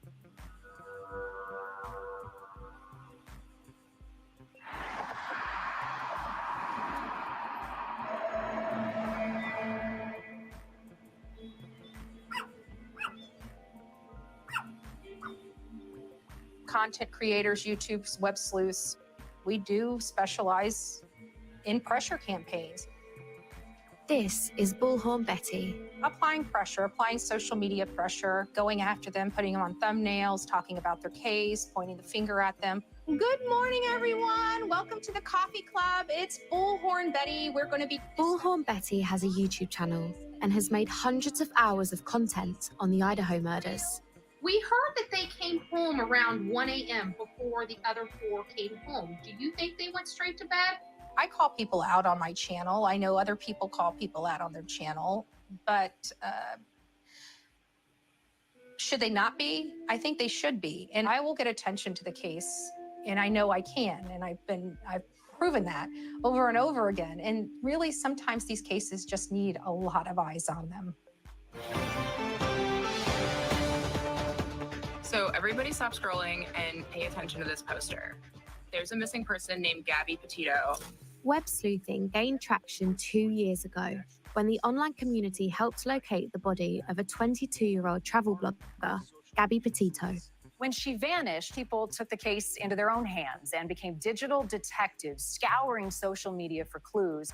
Had it not been for web sleuths and social media creators, Gabby Petito, in all fairness, would probably still be out there lost. That's really when the world kind of realized that web sleuths can be beneficial and can help. If a new case is breaking, I got myself a checklist of immediate things that I must do. First thing is identifying the victim, identifying the suspect. We'd be doing background checks on them, going through every single one of their social media. Who is commenting in their Twitter handles, their Instagram messages, their Facebook messages? I don't think law enforcement is prepared for the type of change that's coming with social media, but change is coming. That it is. Change is coming.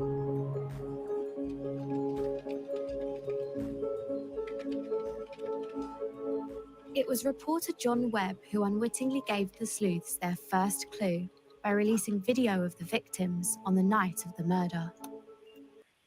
What?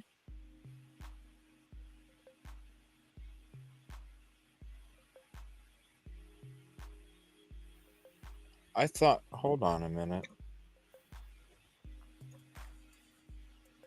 Thought it was the family? Yeah, I thought it was the private driver. The private driver's the one that gave Steve G and Olivia the fucking information to go to the Twitch stream.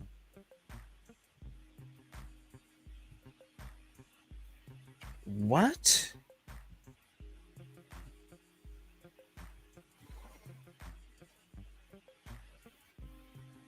Maybe they gave it to him?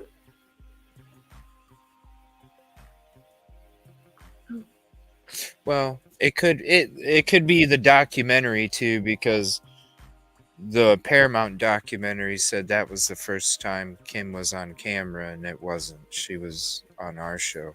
The first time she was on camera, it was just on accident. It wasn't on purpose. So everybody that was there that night got to see her. She was sitting by a lake outside. There's this lady's saying, so what, he the one that, I don't know, this shit's crazy, man. Because Steve G and Olivia said that the private driver is the one that gave them the information to go to the Twitch stream to watch the damn. But he's supposedly the first one that put it out there, because I'm telling you right now, if dude put it out there on Twitter, it's getting out to the fucking public before Olivia can then say, hey, guess what, law enforcement, we have a Twitch video. Think about it. With Twitter and how crazy the case was, right? When that video, think about it. If somebody, because look at the screen, it's showing fucking Twitter. It's showing Twitter. Okay? So you're going to tell me, if you were the first person that put this information out on Twitter, that's not going to catch traction before Olivia gives it to the LE? Nobody knew about this video until Olivia dropped the bombshell on News Nation. Yeah. And they said that they got the information from the private driver. What the fuck? Is this more 1,200 footsteps away neighbor that had the conversation about the DNA mixed in with the private driver that supposedly also picked up the girls to drop them off at home, but then was friends, like a family member to the Consalves family, but then didn't know them like that as well? Like, what the fuck? Is this just a mixture of shit here? I don't know what's going on. What the hell is this? So now we have to, right, Yvonne?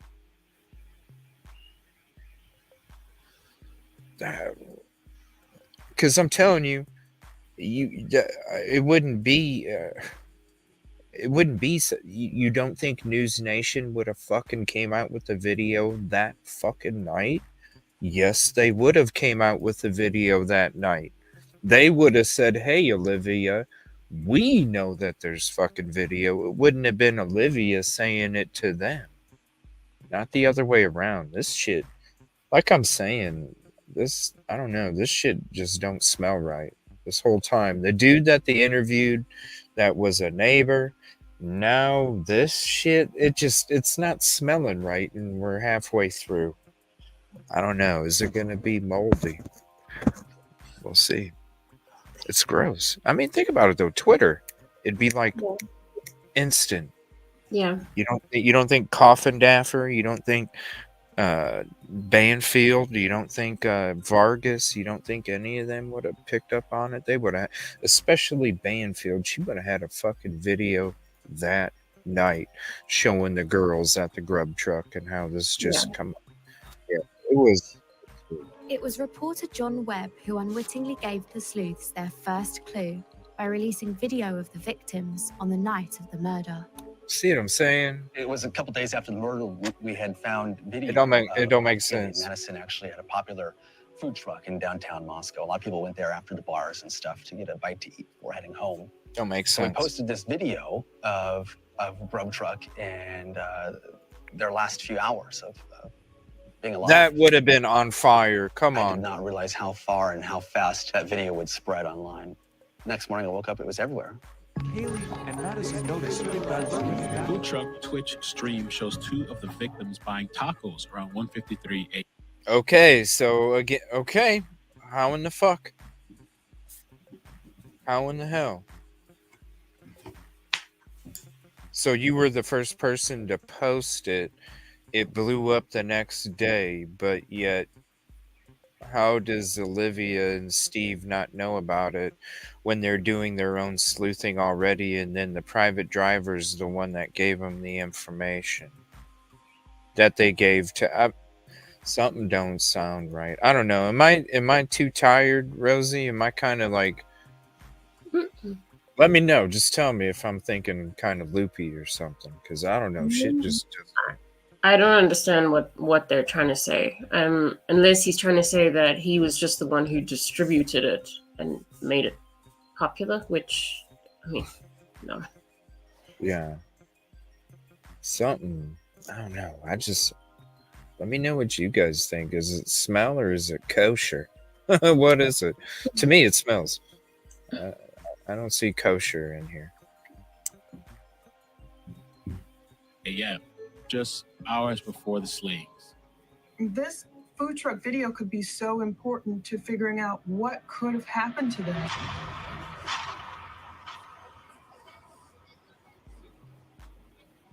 Yeah, I thought it was too, was was a it? late-night food vendor, popular with students. It live streams every service across multiple cameras. A student in the They used a tweet. They used a tweet from Twitter, so I don't know why they're saying. Maybe he did it on all platforms, but they just showed a tweet, so that's why we said Twitter. back of the video is a You new can see the focus for links the at the true crime bottom. It's got the community. heart, the retweet. He becomes known as Hoodie Guy or Grub Truck Guy. This is Joe. Joe runs the grub truck and was working on the night of the murders. Video. Yeah, I think can't imagine that feeling of being one of the last people to interact with the victims. It was honestly just really depressing to see some young kids having a really good time knowing that they were dead. So after this, did a lot of people start trying to film and record outside the grub truck? Yes, yeah, a lot of people. People walking around with their phones. There's one guy that was unbelievably annoying, and I would say just was just a full asshole about it. Was he recording on his phone? Yeah. And doing this? Yep. I know who that is. Here it is. The grub truck. Cold out here. Nobody's out here in downtown Moscow. This is the same grub truck that Maddie and Kaylee was in, right? They came here, Maddie and Kaylee. Oh, you guys can, or you just don't want to?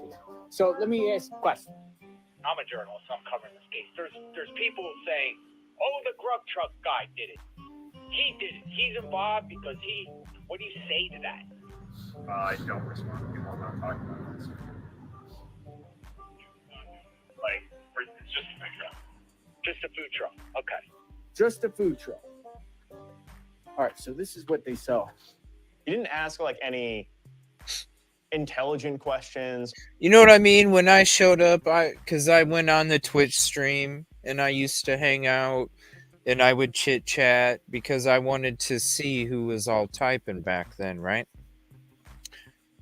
About a year ago, I wanted to see who all was typing and stuff, and so I would hang out and I'd sit there and chit chat and I would joke around here and there, throw some, how I'd come up with my t-shirts and things like that. I'd say some just joke shit, and I would subscribe.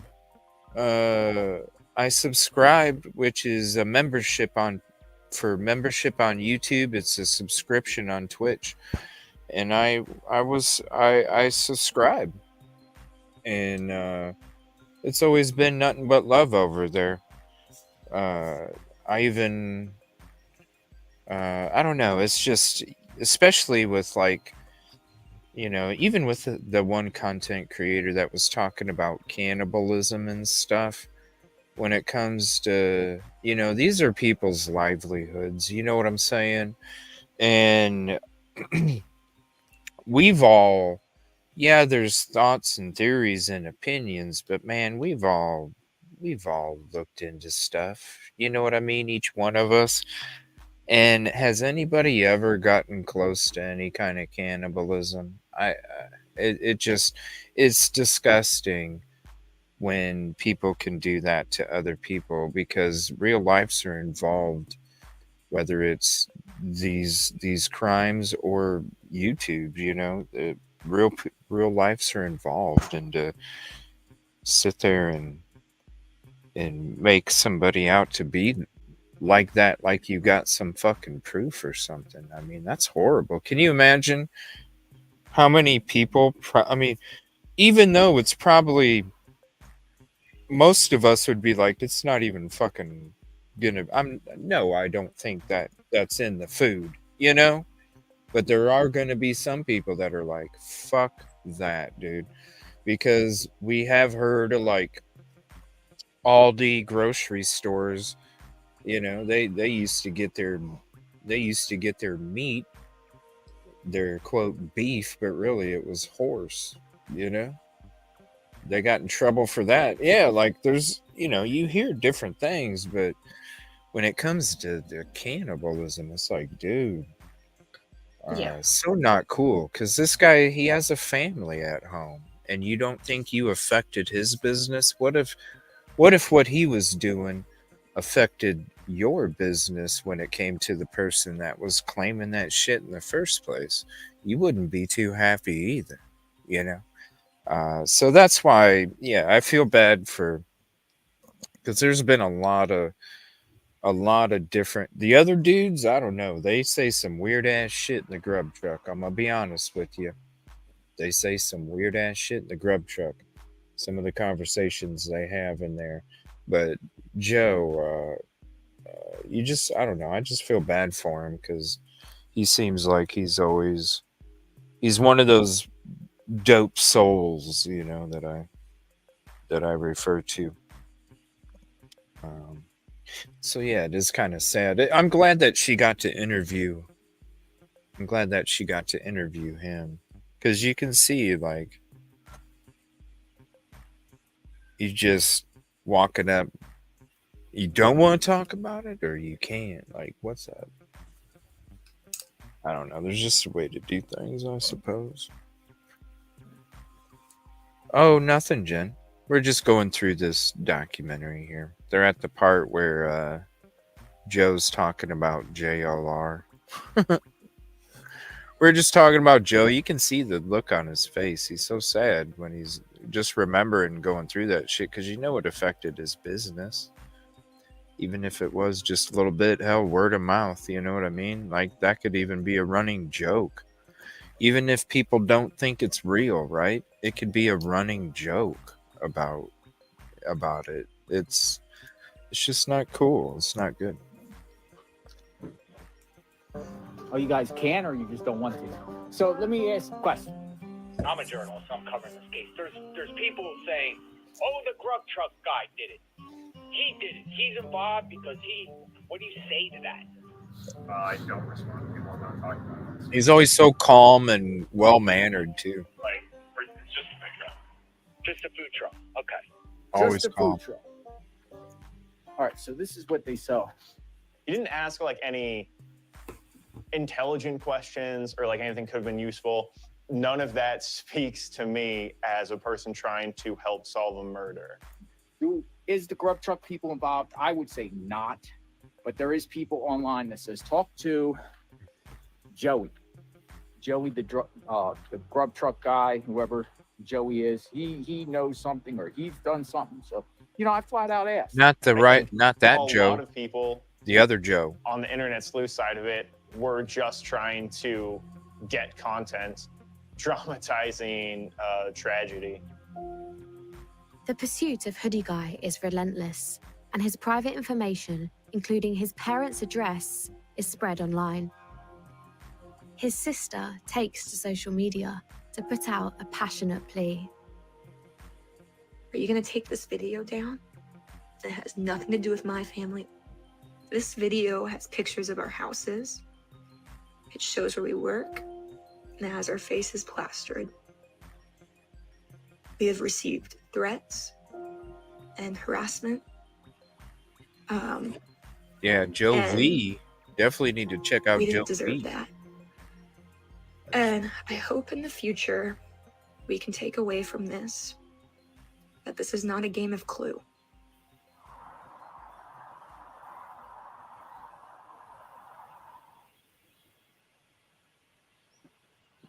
And see him. I think he's making a video. I've seen so many online sleuths like JLR prodding and provoking for information. I don't want to get in the way of his video.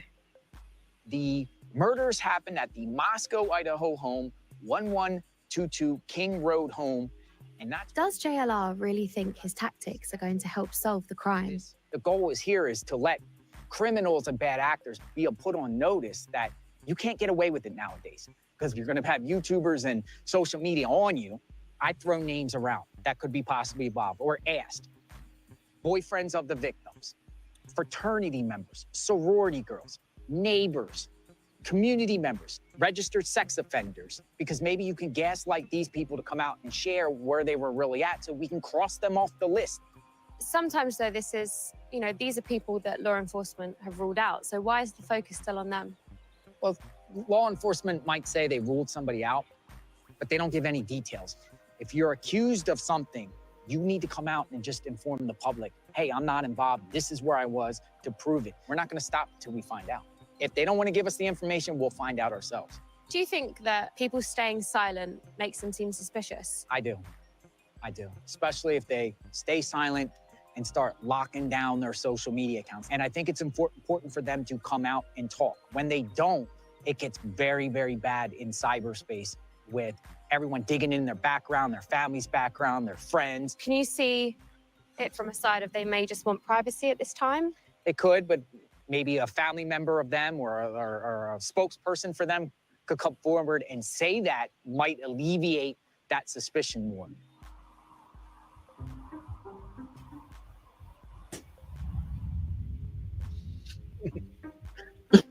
Excuse me. With the first week gone and no suspects on the horizon, the grieving sister of one of the murdered students takes to national news to release information. Olivia Gonzalez isn't waiting for police, raising questions about why her sister called a young man named Jack multiple times the night she was slain. Kaylee calls Jack 6 times between 2:26 a.m. to 2:44 a.m. Kaylee called him 7 times from her phone. Maddie called him 3 times from her phone. So a total of 10 calls to Jack. So who is this Jack guy, and why were they calling him so much? Kaylee Gonzalez has photos with a young man named Jack posted to her Instagram. Jack is Kaylee's ex-boyfriend. They were together for 6 years. We did do some preliminary work on him. So we do have access to his Twitter account and some of the postings that he's made there. Moscow Police Department are forced to start combating the rumors and online speculation in their press conference. We do not believe the following individuals are involved in this crime. The 2 surviving roommates, a male seen at the grub truck food vendor downtown, specifically wearing a white hoodie. We're also aware of a male whom Madison and Kaylee had called several times the morning of November 13th, and we do not suspect that individual. Thank you, Captain. We know that people want answers, and a lot of people have expressed their desire to help, and the best thing that most of people can do to help is to stop with any kind of rumors and just seek official information that comes out of the Moscow Police Department. Kaylee's ex-boyfriend was immediately cleared by the police, along with Hoodie Guy and Dylan and Bethany, the roommates. They all refused to speak to the media or engage with the sleuths. The video is converted. I will go right here to upload. wording and your thumbnail is very, very important. JLR has made another video for his channel about the CCTV cameras near the student's house. And I'll just do a hashtag. How do the hashtags help? I think it helps. I think people do search hashtags. In this case, I put him Dylan Mortensen, Bethany Funk, Idaho4, Moscow, Idaho. This is a lot of All JLR. centered around this tragedy. Because Why Dylan Mortensen? Because she's not in this video. But they're just part of the case, and people want to know about them. Seems like and I she's just feel work like shadowing him or draws something. people to my channel. This is crazy. Like, this is a lot of. Did he? It makes me wonder. Did he pay for her so he could get a reach in the UK? Dude, this is like all JLR with a little bit of interviewed a neighbor in the beginning. Is it? It's like a JLR documentary, not an Idaho4 documentary. What shorts do you wear? What shirts do you use? Right. Really? But when remember I said I watched Harsh Reality Summary. I think he said that he was contacted to be in it, and he said no. So too is many it? people said no. Too many people Is this said a no. real? Is this a real? Is this I a don't know. real? Like, is this a real fucking? Think about it. I mean, it's a good business. Biography. Yeah. It's a good business move. Think about it like this, right? You spend, I don't know, I'm gonna guess $7,000 to $10,000. I'm guessing you're gonna probably towards 7, but I'm maybe even up to 10. You're spending 7 to 10 grand to get somebody from the UK over there to come do a documentary on, quote, Idaho4, which everybody's going to get sucked into, and then it ends up being a documentary about this guy going, well, to me, that I would see you dropping down $7,000 to $10,000 to get promoted even more over in the UK. So then that 7 to 10 in the future brings you more than 7 to 10, you know? Like, it would be a good business move if it's about the business. Because really that 7 to 10K that you spend to get somebody over there is obviously going to bring you the 7 to 10K back when it comes to the exposure over there, right? So I don't know. I don't know. Does anybody know? Is this a lot. a real fucking, is this a real production company, or is it somebody that was like, hey, I mean, I'm sure she was going to talk to a whole bunch of people, but why? I don't understand it. I don't know. She seems like she's work shadowing him. Yeah, exactly. Work shadowing. It still stinks. I don't know. I just, something's up with this thing. I don't know. I don't understand it. Channel also. Do you still think they may have something to do with the case? I don't think that, and that's not what I lean towards, but I do talk about them. I talk about all the roles, and I also talk about what other people are talking about them to engage. But those two roommates have shut their social medias down. Do you think that might not be a bit of a sign that they don't want themselves to be public? I don't know. I'm going to pause it real quick. I don't know if she was necessarily texting. I think this is what was taking place, Cheryl. I think, so if anybody that orders DoorDash or a private ride, right? They have those apps that tells you person is on their way, person is at the pickup location. There's notifications. You can even probably, who knows if the one they were using, the volunteer shit from the university, might even have their location on a map, and your location on the map. There's even that, where you can sit there and watch.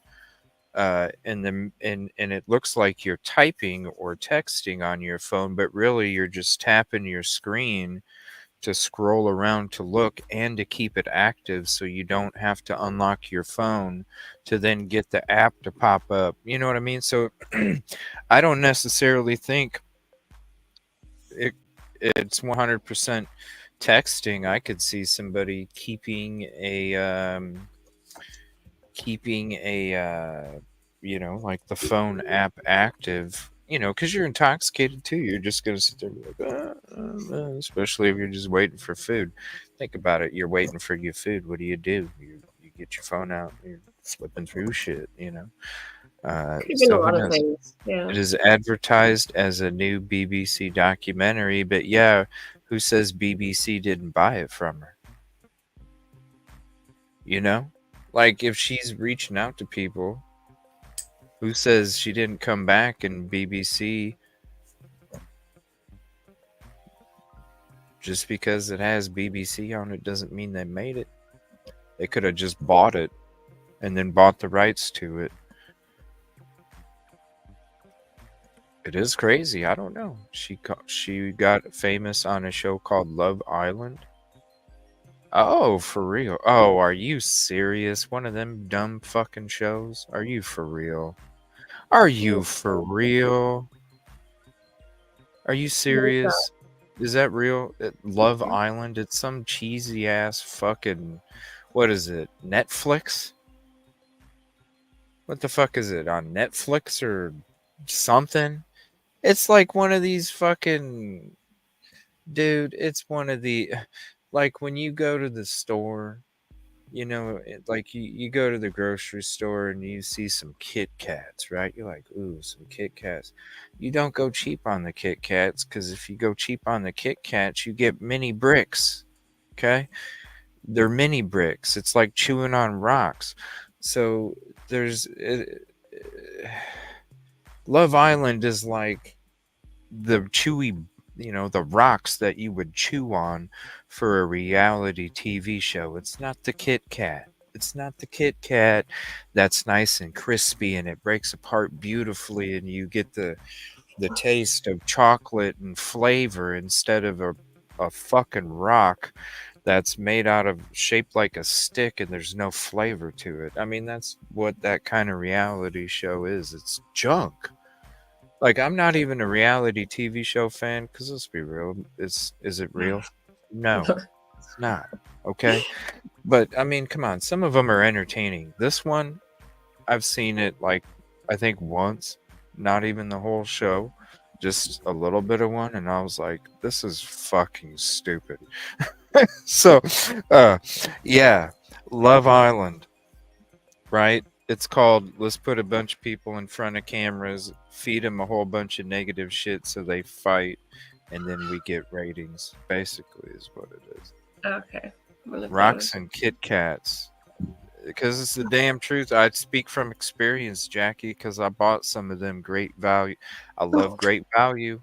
I really do. I love Great Value brand, but man, when it comes to Great Value Kit Kats, fuck the shit. Leave it on the shelf and get you some good ones, because it's not the same for real. It's just $1 more. It's just $1 more. Go for the Kit Kat. Go for the Kit Kat. Love Island is like a Brett Mike. That too, Brett Mike. I mean, oh my god, flavor of love. I mean, come, you know what I mean? At least those were entertaining. Love Island's like, what are you doing? Like, this is so stupid. That's just, who knows? There's people out there that I'm sure love it. All right. So she was a part of a reality show. Interesting. Love Island. Now everybody's gonna be looking up Love Island. Here we go. The reasons why of shutting You down. see last night's episode of Love Island, CJ? No, I didn't. Maybe law enforcement told you to shut it down. Maybe law enforcement said protect yourself from weirdos out there and all kinds of people that might stalk you or something like that and be obsessed with you. Now, we don't know if Dylan Mortensen and Bethany Funk like all this attention or not. We don't know. Maybe they do. Maybe they. Do you think they might like it? I don't know. Like, they were sharing all types of stuff on them, their activities on social media. So they chose to be public figures. They put their own stuff out there, and once it goes on the internet, it stays on the internet forever. Mm-hmm. This is the new way of life. The internet is our life. This is the new norm. It literally is the new norm. I don't see any way we're getting past this.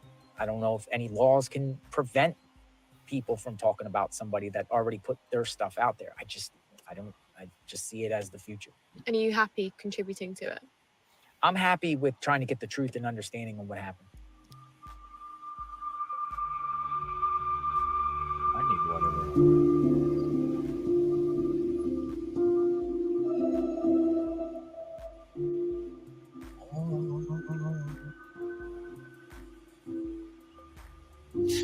This is my daughter, Nicole. It's my baby. Best part of my life, obviously. Get them all. I don't cry, but Oh, Jackie. she died in You're so awesome. 2011. Her death was ruled as a suicide, and I believe it was a murder.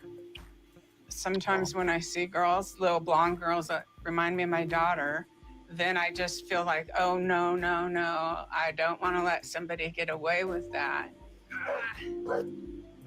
I hate people who commit murder. I hate them. They've ruined my life. And so I want them to go to jail.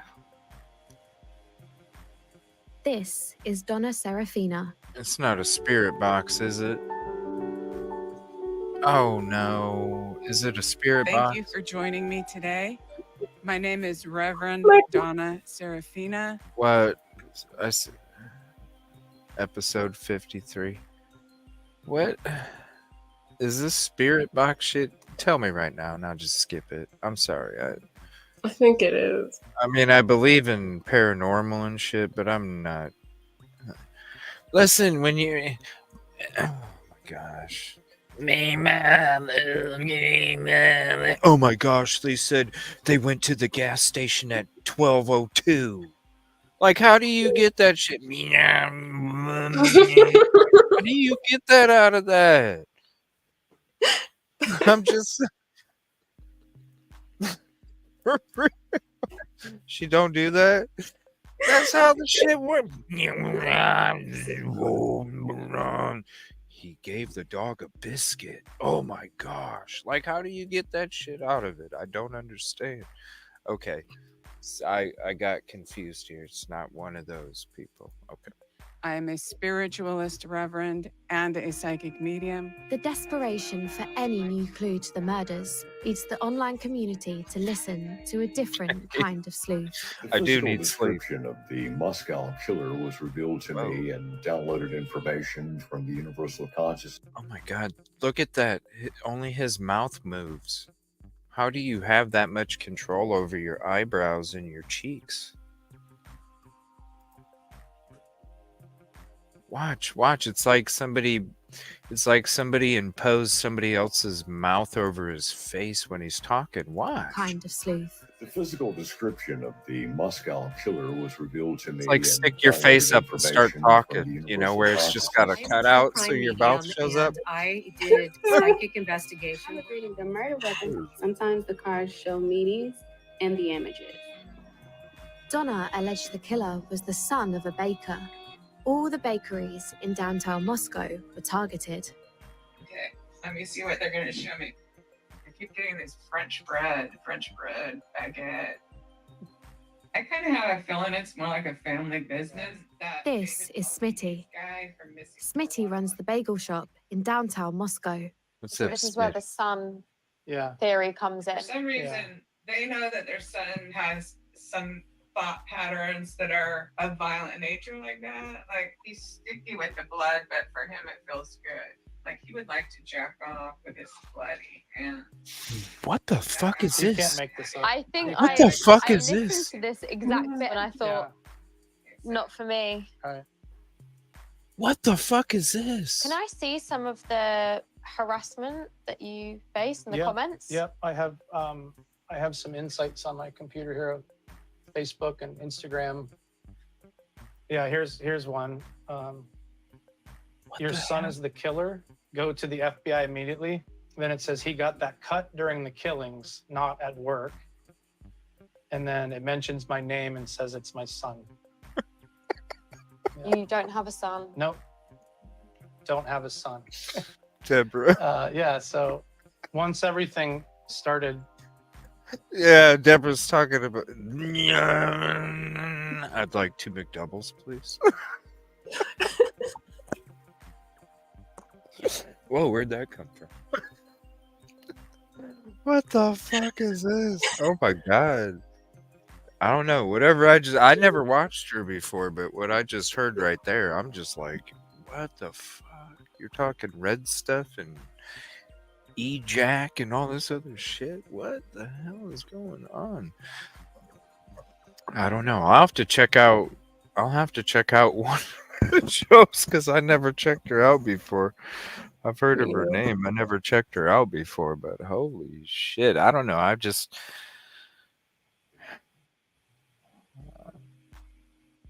believe in the afterlife and things like that, but and spirits and things as well. But I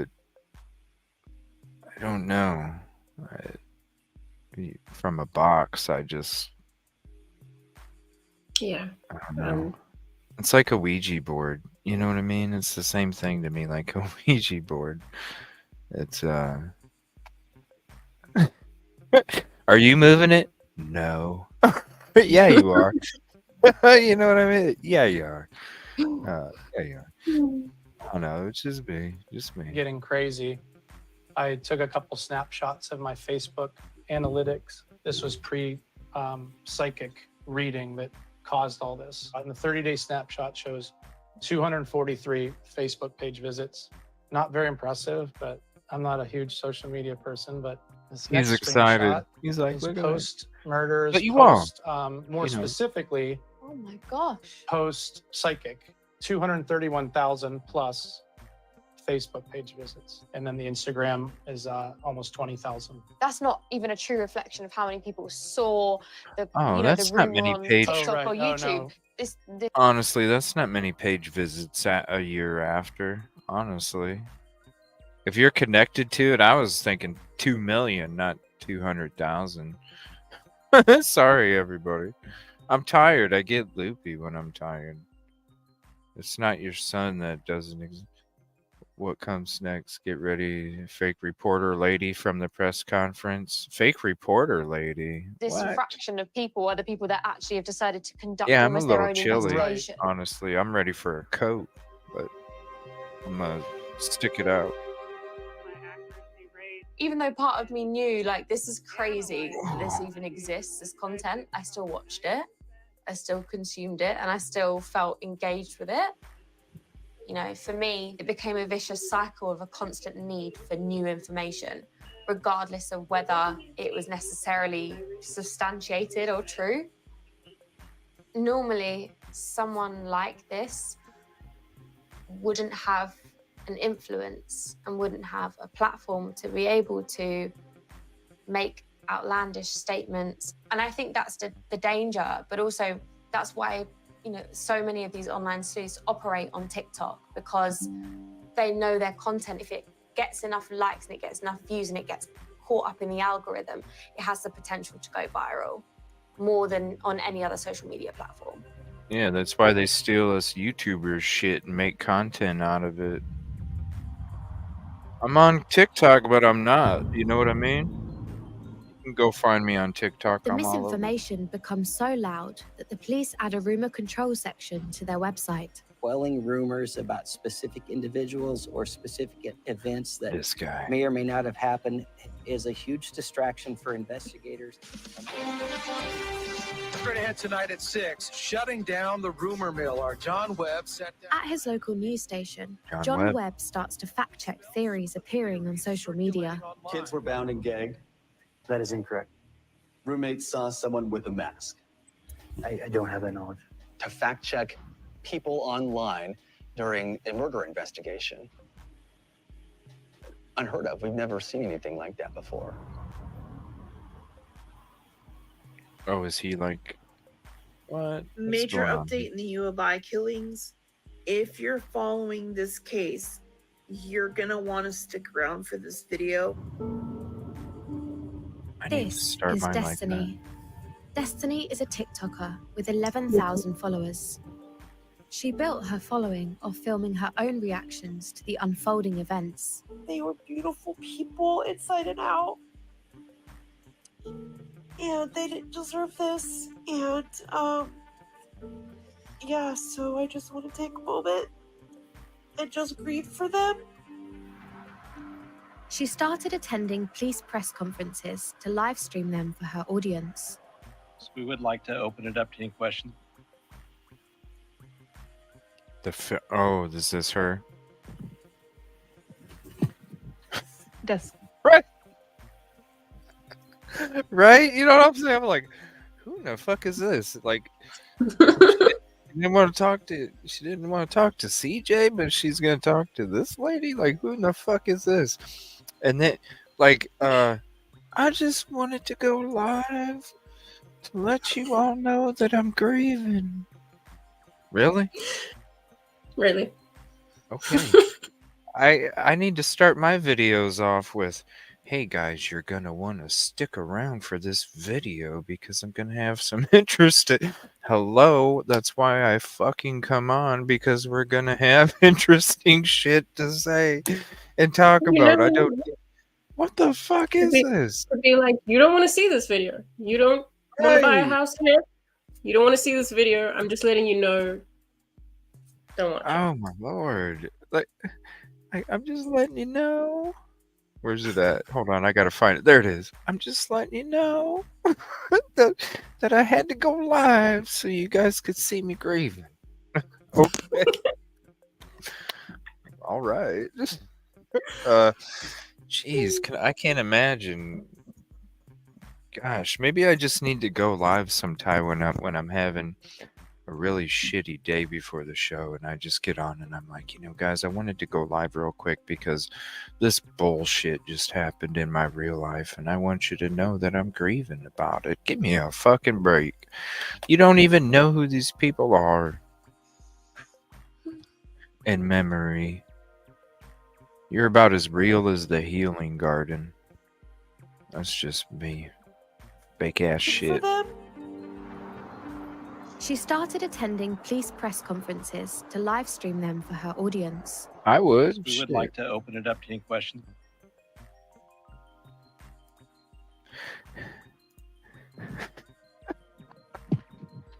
Destiny Martin with the LCSC Pathfinder.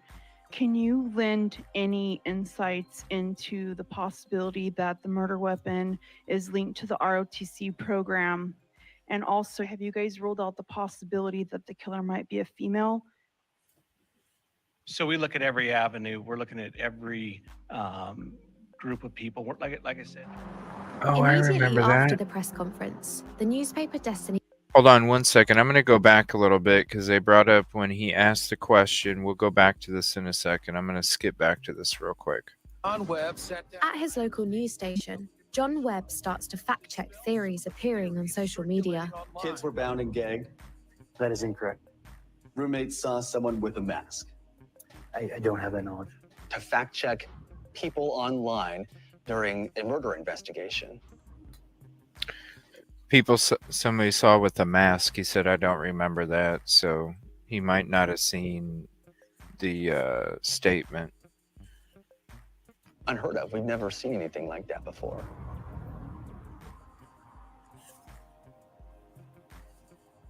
Major. Okay. Yeah, it just said about that, the mask there. Huh, I remember this lady now, seeing her right there. Program. And also, have you guys ruled out the possibility that the killer might be a female? So we look at every avenue. We're looking at every group of people. Like I said. Immediately after the press conference, the newspaper Destiny claims to be affiliated with releases a statement saying they've never heard of Destiny Martin. This leads to another frenzy of intense sleuthing activity. Hey, Tik Tok, need your help again. We need to identify this woman right here. Whoa, that looks like Andy Dick, but as a chick. Do you guys know who Andy Dick is?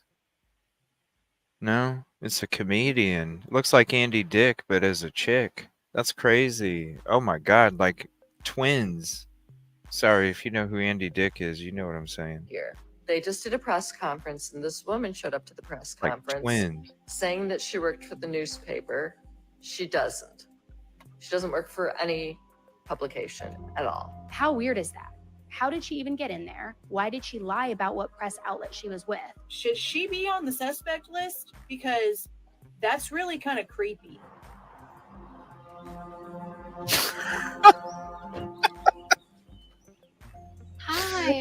Destiny. Hi, how are you? I'm good. How are you? I'm good. Nice to meet you. I got a lot of backlash. Okay. Okay. Okay.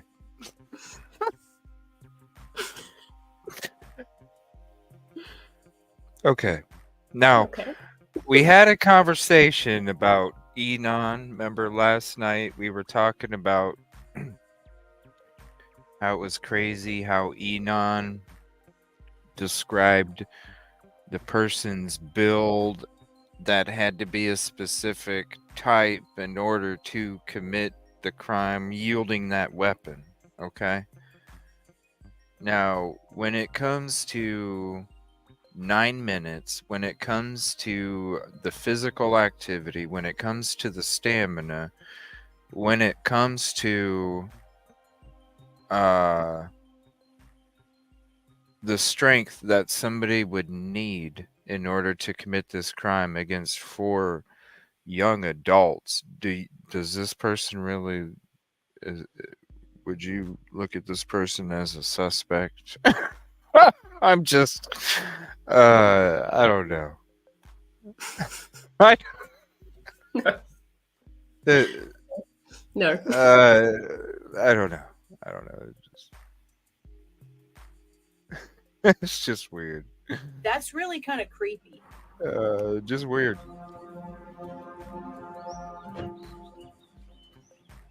Hi, Destiny. Hi, how are you? I'm good. How are you? I'm good. Nice to meet you. I got a lot of backlash. A lot of people were very upset. People then started to attack my character and my presence at those press You conferences. just wanted attention. Honestly, looking back, it was probably It's just like any of these other people out there making videos about fucking whatever. It's just about attention. It's not. She was able to slip in. You know, she was able to slip in. She lived in the area. She saw the moment. Oh, guess what? I can be local and I can do all this shit and you know, I'm gonna fucking blow up, you know, right? It's just for attention. I mean, hey, don't you think I would have tried to do it if I would have known I could, you know? Hell, I'm gonna shit, I would love to be able to I would have loved to be able to ask Chief Fry some damn questions, you know? Like really. I would love to have been able to get in there and ask some questions. So shout out to her because she manipulated the fucking way to ask a question, although it being that a female, you know, do you think a female could have committed this? I mean, the percentage, and that's why I'm saying about even her being a suspect, the percentage of it is like this fucking minute. So I wouldn't even take her being a suspect seriously, or even the thought of it, honestly, because I don't. There's a lot of things that are involved with being able to commit that crime. Yeah. Definitely. Strength, stamina, you know, motive, passion, emotion, you know, all of these other things. And is it really, do you see 40, 50, 60-year-old ladies going to take out, you know, 3 young late teen, early 20 adults and a dude? You know what I mean? Like, huh? No, yeah. Huh? Like what? Okay. It was funny to me. I'm loopy. I'm sorry. probably I'm loopy. more because I was hearing everyone else say their name and then their newspaper or news. So I just said it that way. And it didn't occur to me that it would be taken wrong. I received It wasn't a multiple bad death threats, question. and I had, when I would go live, I would have people say that they were outside my door. They were saying, "I'm going to kill you." That must have been really scary. It was extremely scary. Did this stop you from posting any more videos? No, I was certainly more careful. about how I was posting things and doing my lives, but the fact that I have a martial arts background would I wouldn't be an Is that easy why? target. Maybe that's why.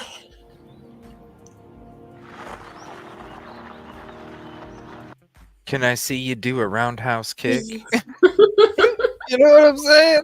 Yo. Can I see you do a roundhouse kick?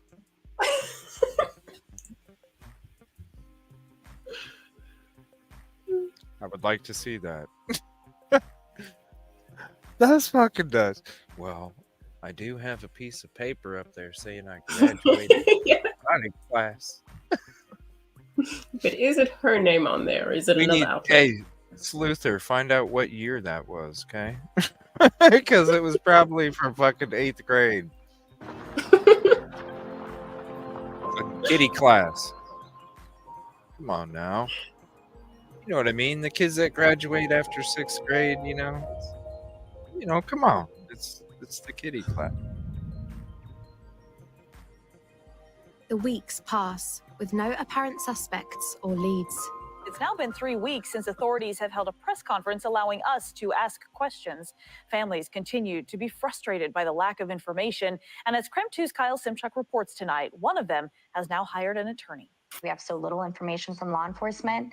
The Gonzalez family start publicly criticizing the investigation. I just feel like there's been a couple individuals that were cleared very fast.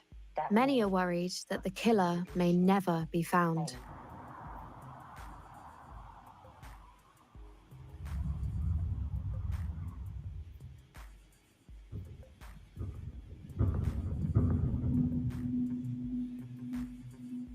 Breaking news, big news, press conference today, 1 p.m. Moscow police are holding a press conference for the first time since before Thanksgiving. This is big. I'm gassed up. I literally panicked. I just woke up. I had to tell you guys, 1 p.m. Oh my God, I can't.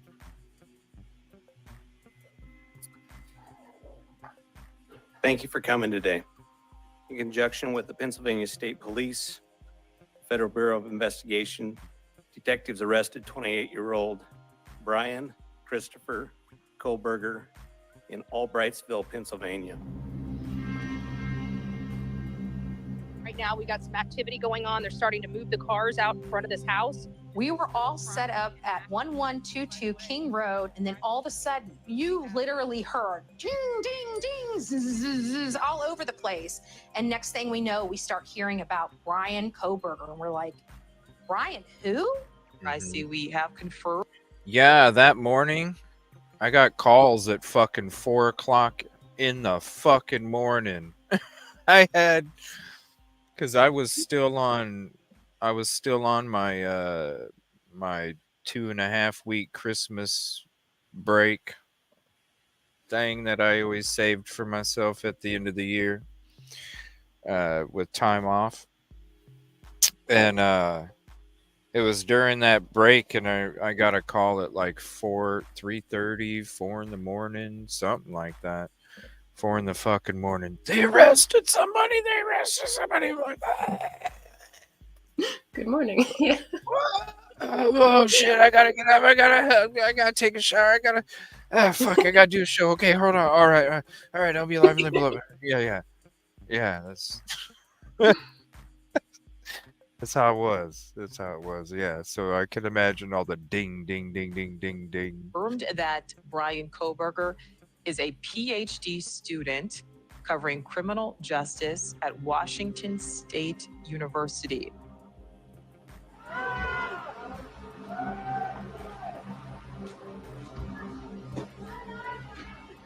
I don't think that he was on anybody's radar. Apparently, he studied criminology in graduate school. Here's the guy. This is the guy they're saying committed this heinous crime. Creepy dude. Creepy dude. I said the same DNA thing. test taken from suspect Brian Kohlberger's Oh yeah, this guy could have swab definitely matched DNA left on that infamous knife sheath that Kohlberger allegedly left behind. Not a single sleuth had accused Brian Kohlberger in the previous 6 weeks. It was forensics that ultimately led the police to him. The suspect, Brian Koberger, is expected to enter a plea for 4 counts of first-degree murder.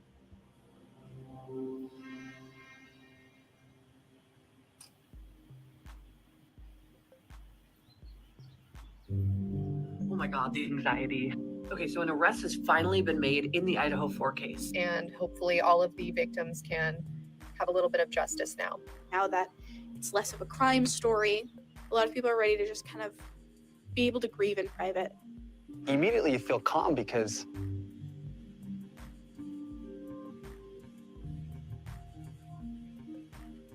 it was a sense of relief. Okay. Not only are we going to get closer to closure and an answer, but hopefully some peace. Maybe this means we don't have to be so afraid. So he's got a bush in he's got a tree hanging out in front of his window.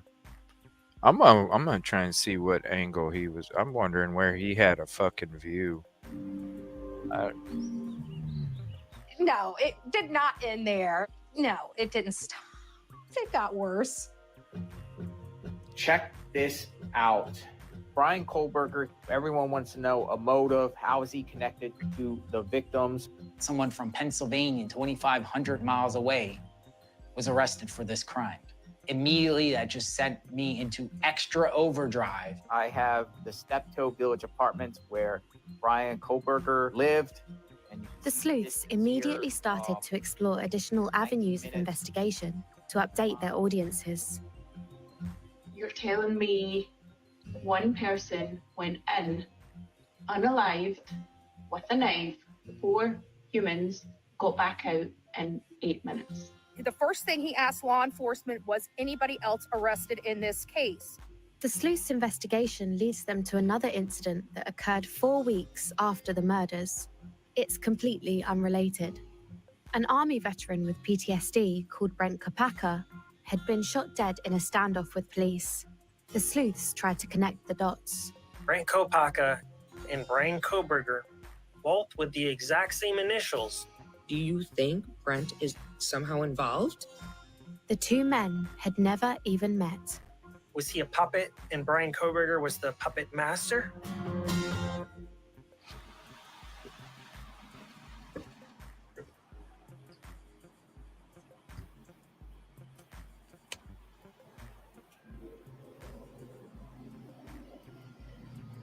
Jonathan Lee Riches investigates. I am standing out front of the Army Recruiting Center. Why am I here? There is still a lot of speculation out there whether Brent Kopacka is involved with the Moscow, Idaho case. People want to know, did Brent Kopacka do these Moscow, Idaho stabbings? Now, people want to know, did he do this or not? Was he involved in any way? Did he work with anyone? I spoke to Brent Kopacka's best friend. And I want to share with everyone our correspondence with one another, and then we will further discuss. Check it out.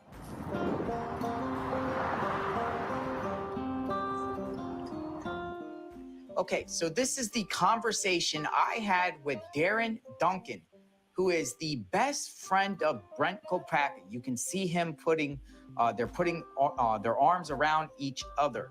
Hey, dude, I'm covering the Moscow, Idaho case. I got a big platform here. Help me put these Brent Kopacka rumors to rest. Darren responds to me. So you're the guy who keeps making videos about my friend and took my picture of us, replaced me with Koberger. He said, people think he's involved because of idiots like you.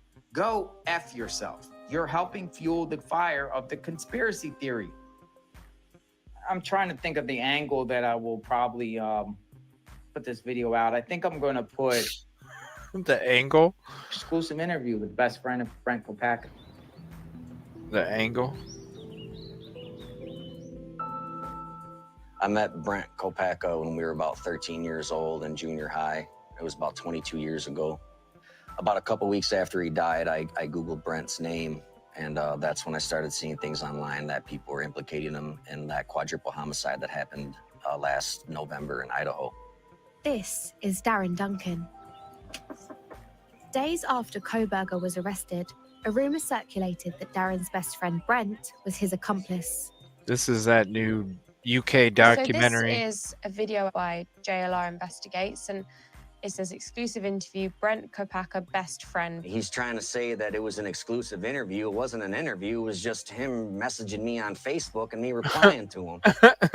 What was your motivation behind engaging with these videos and these comments that were made about you? I wanted to put a stop to it. I wanted people to stop talking about Brent. I don't care what they say about me because I can defend myself, but Brent can't. It breaks my heart and it makes me mad that the stuff's going to be up there forever because he shouldn't be remembered that way. He should be remembered as a Purple Heart soldier who fought for us, and it completely tarnished his legacy. And I thought if I make myself this open book that it would put an end to it, but it didn't. All it did now was put me in the spotlight and make it worse, kind of. So I started defending Brent. And I would comment, I'm like, you guys don't know him. You're talking about him in a way that it's just not true. He didn't know Kohberger. He didn't kill those people. Oh, you're the best friend? They started creeping into my life and going on my Facebook, and it just ran wild. And there was no way to like tame that fire at all. And people are showing pictures of my kids online and saying that that people should take away my kids and that I don't deserve to be a father. I'm not a murderer. I'm a family man. Damn, he looks like he lost a lot of weight too. Damn. JLR didn't stop making videos about Brent after Darren spoke out, which makes me question his motivation. It's a lovely view up here.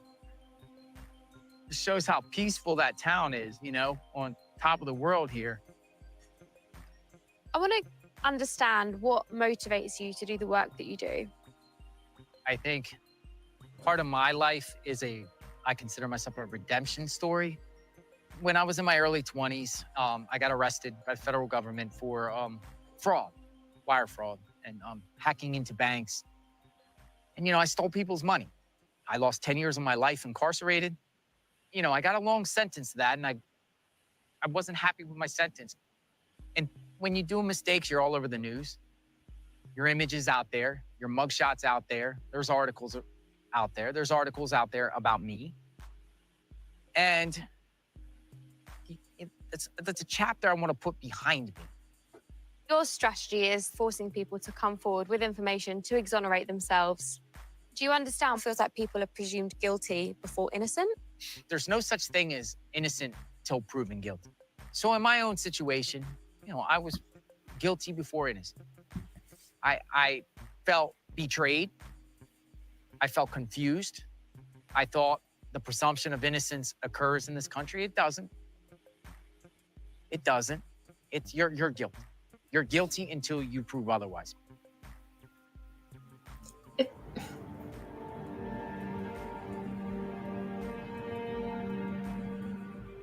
That's funny that he says that. This is a follow-up video. You know what I mean? It's funny that he says that because he is one of the most fucking pro-guilty Kohberger people out there. Yeah, but also he's upset about the presumption of guilt instead of innocence, but he was guilty. He even said so. Right. So what does he actually think about people who weren't? Right. I'm sorry. You know, like a redemption story. Like he's upset that he wasn't entitled to that, but he was guilty. Right. So, and you're doing the same. Okay. Again, it's it's you know, it's 2/3 JLR documentary, right? Jesus. Wow. Okay. Calm the heck down. Stop coming after me. It's about and innocent let my till proven community guilty. grieve. And for the love of God, stop telling me it's not my community. After being outed as a fake journalist, Destiny claimed that she knew two of the victims. I used to work up there, and that's how I met Maddie and Kaylee. And every time I was there, I saw Kaylee and Maddie, and she has since admitted that she had never met Kaylee. The point is that I have ties to that community because my grandson lived right near the murder scene. I have a really close friend. Her daughter is a neighbor of theirs. And you hear the same people saying it about Koberger used to eat Fruity Pebbles. Now he switched to Frosted Flakes. Like, okay, dude. All right, buddy. That's cool. Nice to know. You know? Cool. Thank you. Zara. How are you? Destiny has started making tributes in honor of the victims. No, it's not Dot, Nina. In memory of Kaylee Gonzalez, That's I a wrote, "We female. love you," so that whoever finds this will know that we all felt this loss and that we all love her deeply. How do you connect with someone that you haven't met? Even though I never met Ethan or Kaylee or Xana, you don't have to know someone to be connected to them. Yeah. It's kind of like watching people on TV, right? You watch actors in a movie, you get to know them through interviews, you get to see how they react to questions. And with Kaylee and Xana and Ethan, you get to see them through TikTok. Unfortunately, I've had people say I'm obsessed with them. I'm sure you have.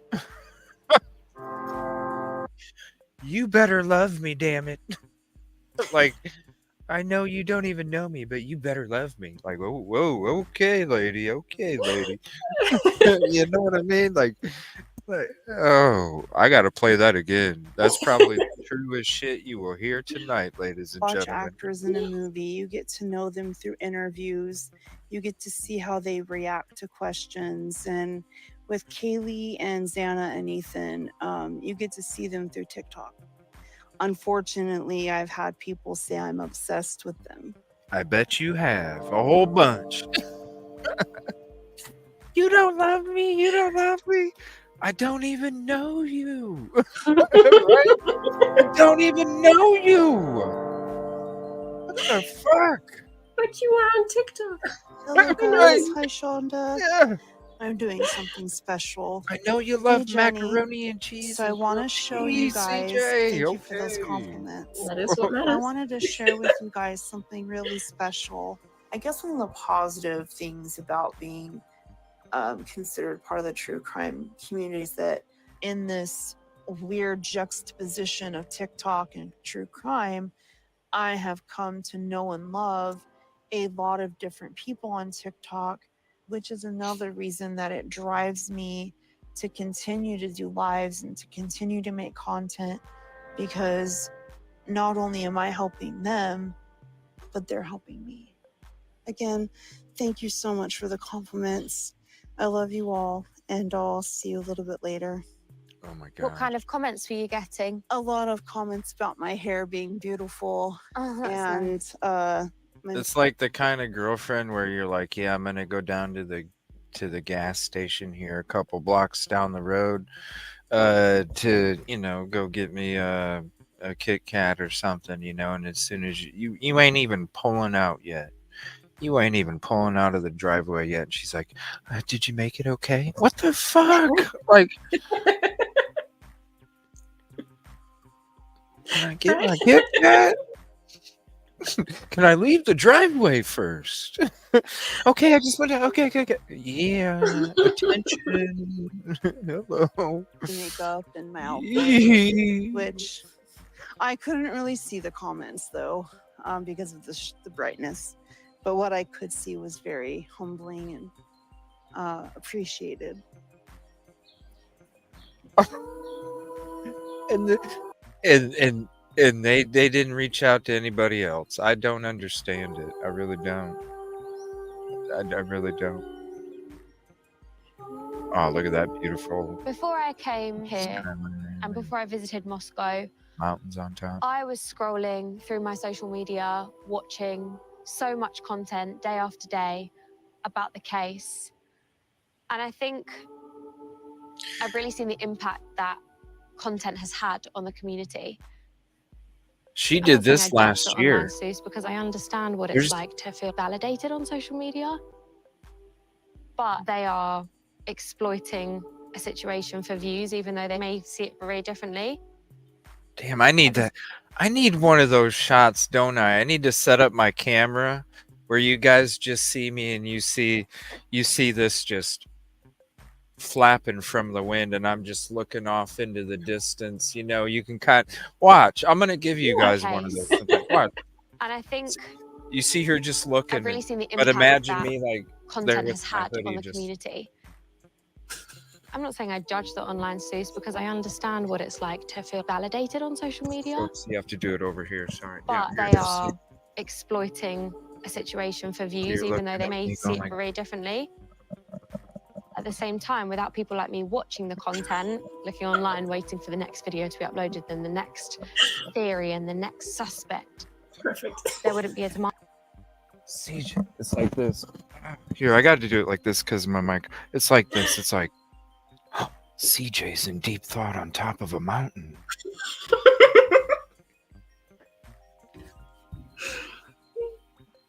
Right? Yeah, I see it. I see it. CJ's in deep thought. Yeah, the city behind me, right?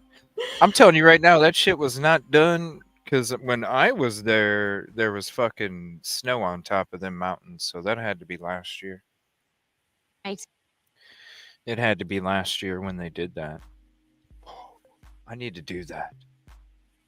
Put the other hand on your heart. Yeah, I need to do that. I need to make some kind of, or maybe that's what I'm gonna do the next time that I fly my drone. You know what? Maybe I'll just put the drone out on the grass tomorrow, and I'll just make my own fucking deep thought fucking camera angle, and you can just see a bunch of bushes behind me. Fuck the city, right? I'll just have the drone. Yeah, I'm gonna do it. Yeah, I'm just gonna have the drone hovering right next to me, and then I'm just gonna kind of look up into the sky and just stand there and just look deep thought. We will wait. Right. So then tomorrow, so whenever I do have my intro tomorrow, instead of seeing this hoodie guy walking down the hallway getting ready to come on the show, you're gonna see CJ going.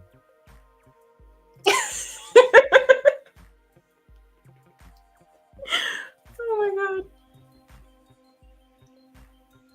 god. Yeah, that's what it's gonna be. No, not strolling. Nope. You're gonna see me just standing in one spot. I'm gonna be looking deep in thought, and I hope it's windy enough tomorrow so we can get some of this flapping going. You know, we gotta have the flap. We gotta have the wind flap or something. Or maybe I don't know. I don't have any silk shirts, so that ain't gonna work too. Yeah, it's gotta be like Current now, yeah. like, and I might even, you know what I might do is I might have two cameras, and I have one set up on a tripod, and then the other camera with the drone. And then what I can do is I can switch my deep thought pose, but it's one continual pose.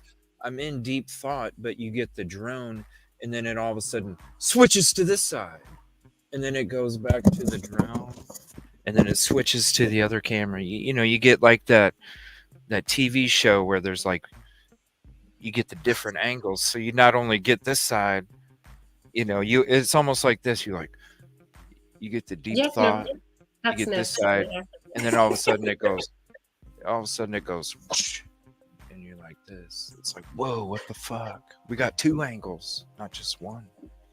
Yeah. We'll see. Oh, it's time for bed. I'm fucking tired. I think so.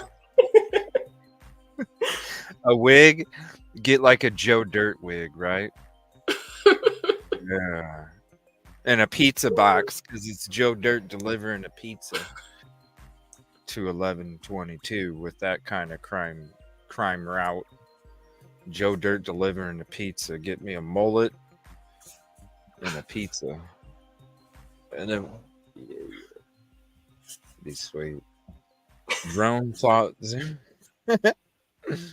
Well, I thought about getting on tomorrow and maybe doing like a members only or something and going through all my different footage from today. We'll see though. I gotta get me some rest tonight. It was a crazy, long, exhausting day.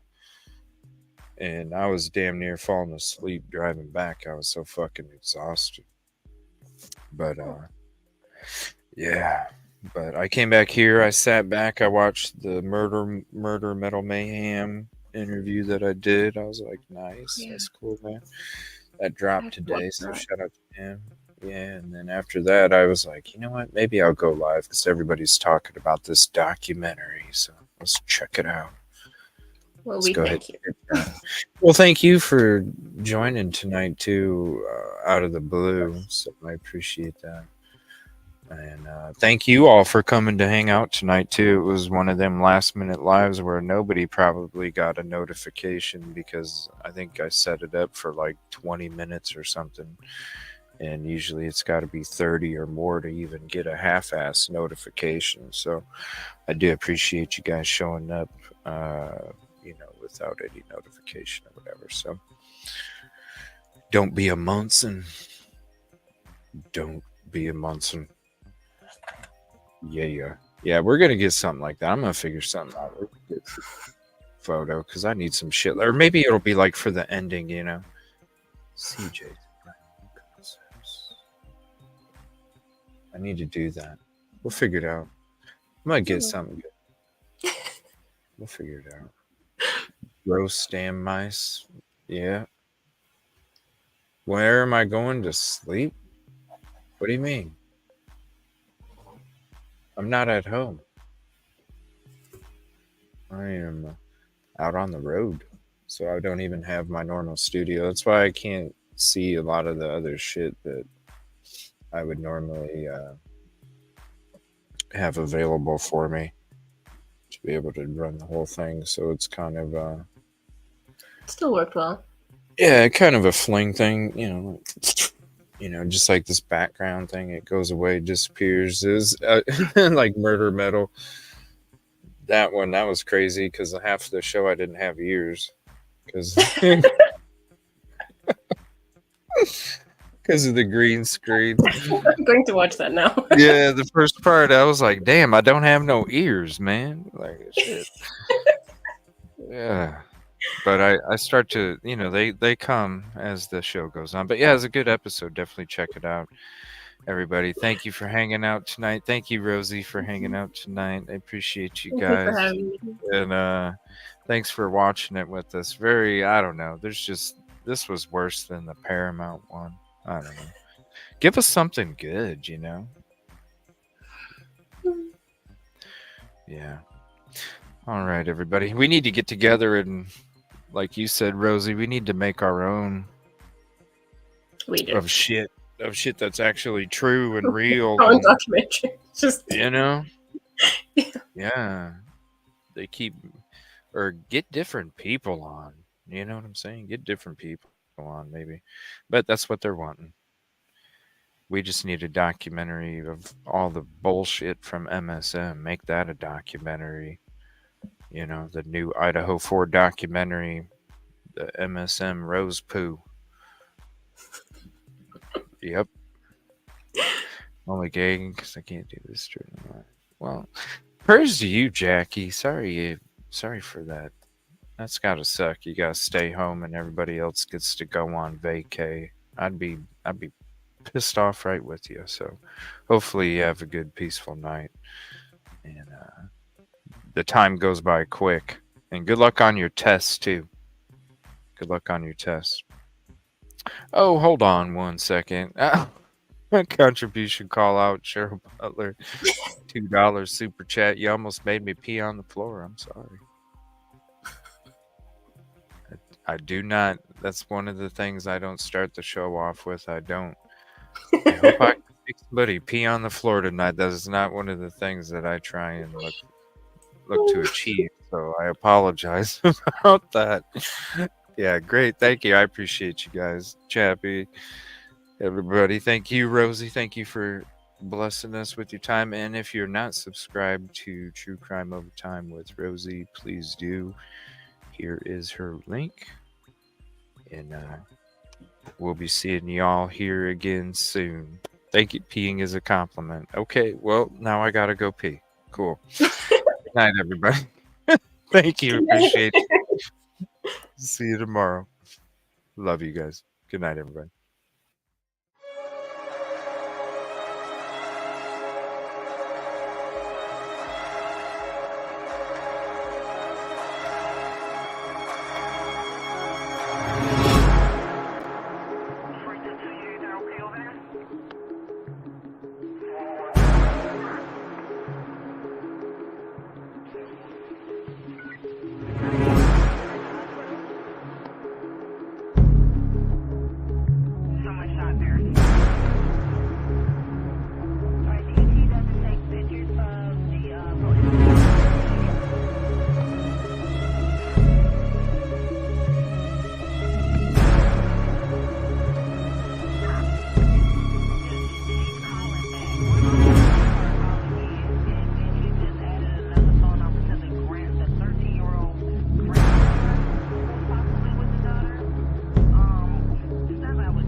Ep.515.